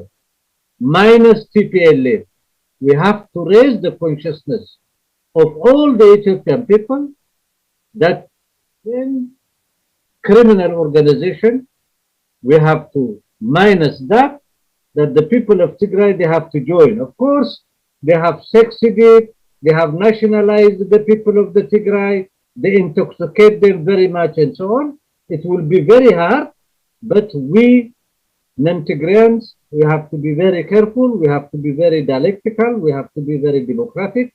That is, if we wanted to defeat the far enemy, we have to make sure the unity in our house must be very strong. So from this point of view, we have to go a big mile. I'm sorry, your friends here now, those who you invited me, I wish you had invited Tigrayans who are living in the United States of Tigrinya Americans. You could have debated with them openly, honestly. You could facilitate for us. I will be available if you can organize whatever ideas they have, Tigrayans. We can discuss with them openly, and we can, because we need them. They are our brothers and sisters. The enemy always looks division, and we have to try more unity in order to defeat the enemy. This is my opinion. Yeah, I would like to add in that regard, something maybe the audience in New York can relate to. You're not far from Harlem, and I will take you back to 1963, a meeting of two great minds in Harlem, the great African revolutionary thinker, Abdurrahman Muhammad Babu from Tanzania, and of course, the great African-American revolutionary of his time, Malcolm X. Babu had a great influence in radicalizing Malcolm from that narrow nationalist, perspective, a racialist view into, forming alliance about solidarity with the oppressed, going to Africa and talking about African revolution. In fact, some say it was Babu who introduced Malcolm into Frantz Fanon's writings. The Riches of the Earth was published by that time, I think, and I think that had a profound effect on Malcolm. Now, why am I bringing Babu, Abdurrahman Muhammad Babu? Because he was also a great friend of the Eritrean revolution. He went to liberated area in Eritrea under the EPLF to examine for himself whether the rhetoric of the political writings of the EPLF he was hearing in England, I mean in the UK where he was based, coincided with the reality on the ground. So he wanted to see whether this was an authentic revolutionary movement. You know what, in 1985, he stayed there like a month and a half and under difficult war conditions. In the end, when he came out, he wrote a long article in a magazine. And its lead sentence said, "Here in Eritrea, I have seen the future of Africa and it works." Now, some thought that that was, too hyperbolic, too exaggerated. Why did Babu say that? The reason was something more than the EPLF's military capacity. He realized the EPLF was a great fighting force. It had a great liberation army and was capable eventually of winning, winning on the military front. But beyond that, he also was impressed with the politics of the EPLF. One of the things he saw there was that the EPLF managed to educate, raise the political consciousness of captured Ethiopian soldiers from oppressed nationalities. So much so that these POWs then voluntarily joined the revolutionary army of the EPLF. Not only that, but many fell in battle. Many married Eritrean women. I know a person, for example, who is now living in Ethiopia. He's of Oromo ethnicity. But his wife is an Eritrean fighter of the EPLF. They have now 4-5 children together. He speaks fluent English, fluent Tigrinya. He was a political commissar of the EPLF. And he has written a book of his experience. I think it's these kinds of things that Babu saw, the revolutionary potential of the EPLF, not being bogged down in nationalism, but being able to think beyond the pitfalls of nationalism, to use the famous term of Frantz Fanon in his book, chapter 3 of The Wretched of the Earth. He speaks at length about the pitfalls of national consciousness. What did he mean by that? Well, nationalism or nation statism is not the end. We have to go beyond that. We have to think in terms of across borders, breaking down ethnic barriers, talking about larger Pan-African unity, going down, beyond neocolonialism or the neocolonial comprador bourgeoisie, which wants division along borders.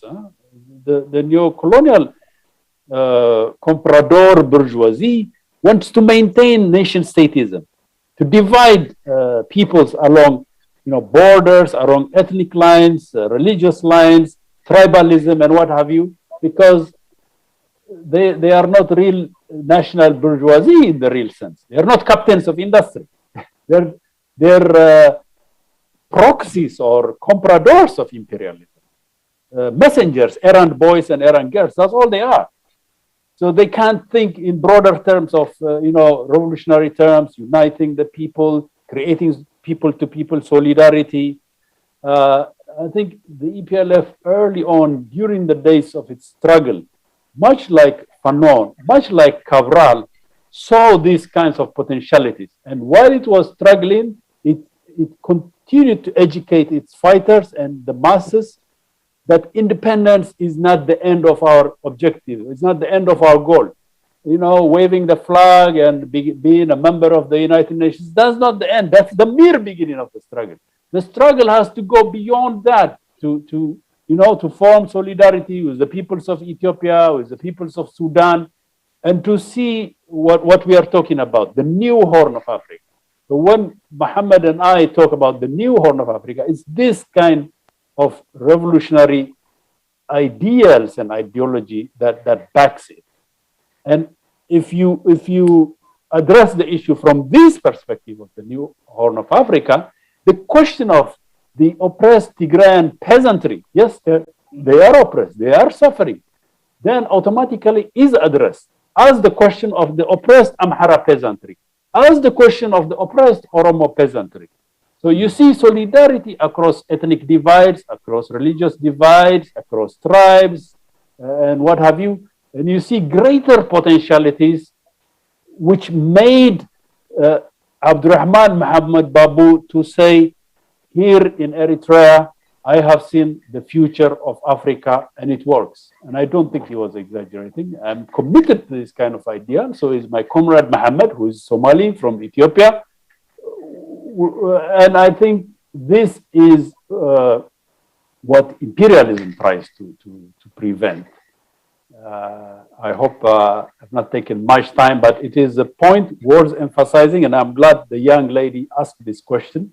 We have to emphasize the oppressed peasantry of Tigray are our brothers and sisters, and we have to see beyond the demise of the TPLF into embracing them in this greater new Horn of Africa, that they are part of this new Horn of Africa, and all issues that face them, be they climatic, be they underdevelopment, and what have you, must be addressed. Thank you. Thank you so much. I really appreciate both those answers. We're like an hour and 20 minutes over time, which is okay. I think we took the appropriate amount of time, but I do want to respect the staff, who is not actually rushing us out of here, which shows that the People's Forum is the type of place we want to be. But nevertheless, that doesn't mean we can't have revolutionary discipline, high morale. That's how it's done. I want to take this final question on the back, someone who has not spoken. So let's just take that real quick, and then I'm going to ask Simon to make some final comments. But I think we will also put our heads together, Simon and I, and figure out how we can recreate more events and more spaces, because there's obviously a lot to discuss and a lot to say. So let's just not consider this the end, but just consider it the beginning, the end of the beginning. How about that? But yes, in the back here, please feel free. We're going to bring a mic to you, so just give us 1 second.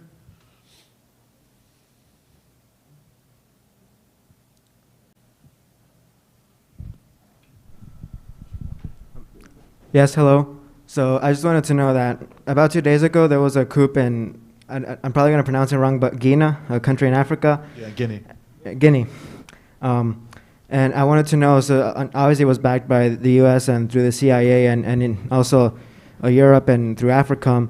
I wanted to know what is the significance of Guinea to the US and or to Europe? What do they get out of orchestrating the coup and installing a coup regime? I think that's a great question. I'll just take chair's prerogative and address it really quickly. But it is an important one, and as Ilyas very, very graciously mentioned earlier, on Breakthrough News, we did have on our live stream on Thursday, Kambali Musavoli, who addressed this question at length, if you want to know a little bit more. But, Guinea is a deeply mineral-rich country, bauxite, iron, several other very important minerals going back for some time. I think it's important to remember here that Guinea was the first country in Africa to be like truly, truly independent in the sense that they had no sort of, that had not been already colonized. So that's sort of a preface. But in terms of West Africa, of countries that had been colonized, it was the first one to become sort of truly independent, that they had no sort of prior arrangement with imperialism. And the French, when they left, they even pulled the phones out of the government offices because they wanted to do everything they could to hobble the government, because it is one of the richest countries. Sekou Touré is from Guinea, so it's one of the countries that developed some of the early anti-imperialist, anti-colonial, anti-neo-colonial thought. Of course, it was a country that was the place that Kwame Nkrumah retreated to after the coup there. So just a little bit of history, I think, about Guinea. But truly, I think really what is here, and I think similar to our conversation that we've been having about the Horn, is this new power struggle on the African continent between the United States, Western Europe, and areas that want Africa to remain essentially colonized in a neo-colonial position, but in a position where they have these it's minerals, not food, but let's just call them monocrop economies, where the only role that they can play is to export certain raw materials for multinational corporations, not based in those countries, but in the United States, Australia, Canada and Australia especially, also Switzerland, other nations like that, to sell on the world market and make all the money at the end of the day. And ultimately, when you look at a country like Guinea, which has a $12 billion contract with China in order to exploit the iron there is a possibility, and I think what is behind the coup is the fear of the slipping away. And this is, you look at Mali, which has also been in a similar situation where, thousands of people rose up last year and trashed all the French businesses to show that they're against neocolonialism. Burkina Faso, which had a youth uprising several years ago. Cote d'Ivoire, where people rose up just last year, although no one really heard about it, again, against French imperialism. That there is, I think, a deep fear inside of the US and Western establishment. This is why they've set up, it's like a secret military base in Ghana, really. They don't talk about it, but they have this giant section of the airport in Accra that is actually now like a military-only zone where the US is flying in and no one knows exactly what's going on, but there are a lot of special forces there. That inside of West Africa, because the states themselves are so incredibly weak. I mean, and it's they have big militaries, they have guns, but they have no real support. And that the possibility of them to just simply be wiped away is not only very significant, but the other piece of that is you have countries like China, but not just China, Vietnam, Singapore, Malaysia, Indonesia, and others who are willing to sort of work with whoever wants to work with them in order to push forward their economy, that these countries could not only slip out of the political control of the United States, but slip out of the economic orbit of Western Europe in particular. And to a lesser extent, that's also what's important to the United States, not just their own companies, but making sure Europe continues to be able to make money in a way that allows them to keep the Western European alliance. The Wolfowitz Doctrine in 1991 that determined how the US essentially operates around the globe explicitly said the worst place for us to lose is Western Europe, because that'll mean a split in the world that'll make it impossible for us to dominate every single other region. So I think that's a little bit of what's behind the coup in Guinea. I think there's a little bit more to it, but really this great power game where there are people all around the world who are fed up with neocolonialism, especially in Africa, and now they have more development options to be able to leverage the great power conflict happening all around the world to become more independent and more free. And certainly that's a worst case scenario for the multinationals that don't benefit from that. But I appreciate the question. So real quick, just to close out, I just like to ask Simon to maybe just offer a few pieces here, and thank you again for helping us put this together. Executive Director of the New Afrika Institute, Simon Tesfamariam, close us out.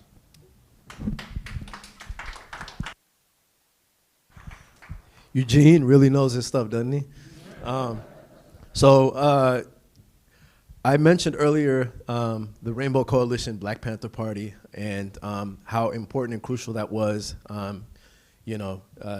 So similarly, I think right now in the Horn of Africa, when we're talking about the new Horn of Africa, which has been articulated so well with comrades Elias and Muhammad, they, by the way, you should check out Horn of Africa TV, wonderful programs on there in different languages. And so if you can check out the one that best caters to you, I think you'd learn, everybody here would learn a lot from that.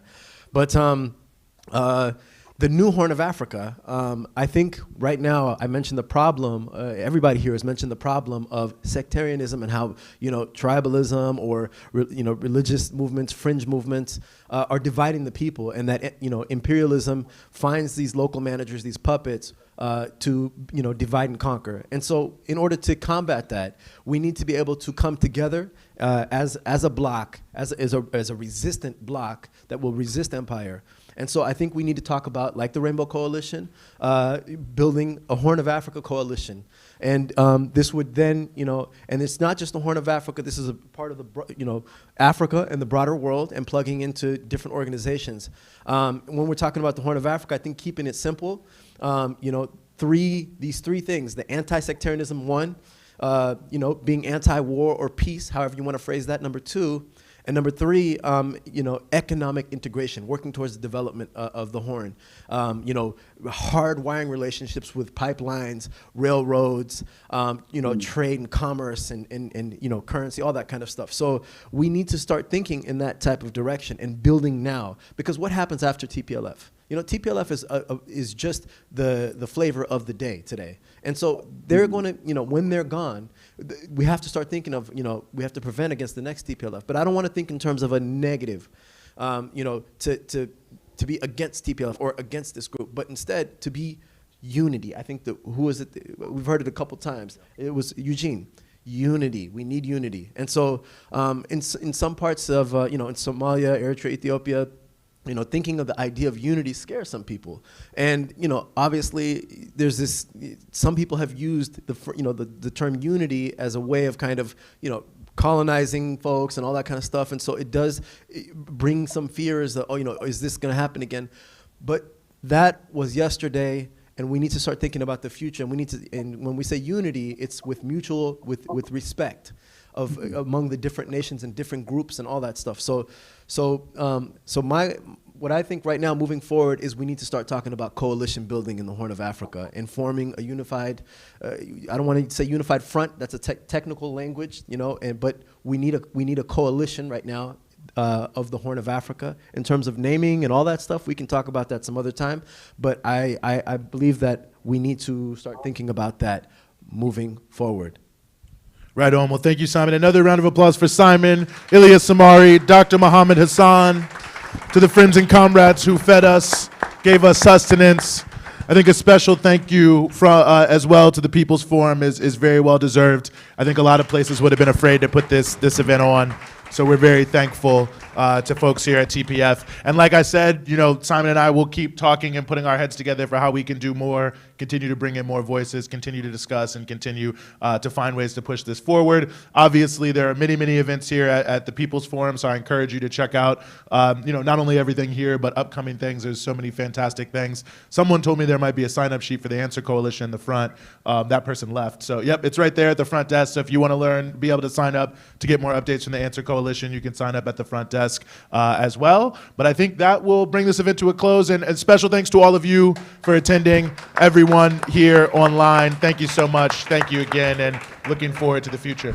Yep. Go. Thank you so much for this wonderful women here. One more round of applause, please. For the coffee, the food, everything. Thank you so much. Thank you. Thank you. Excellent. Thank you so much.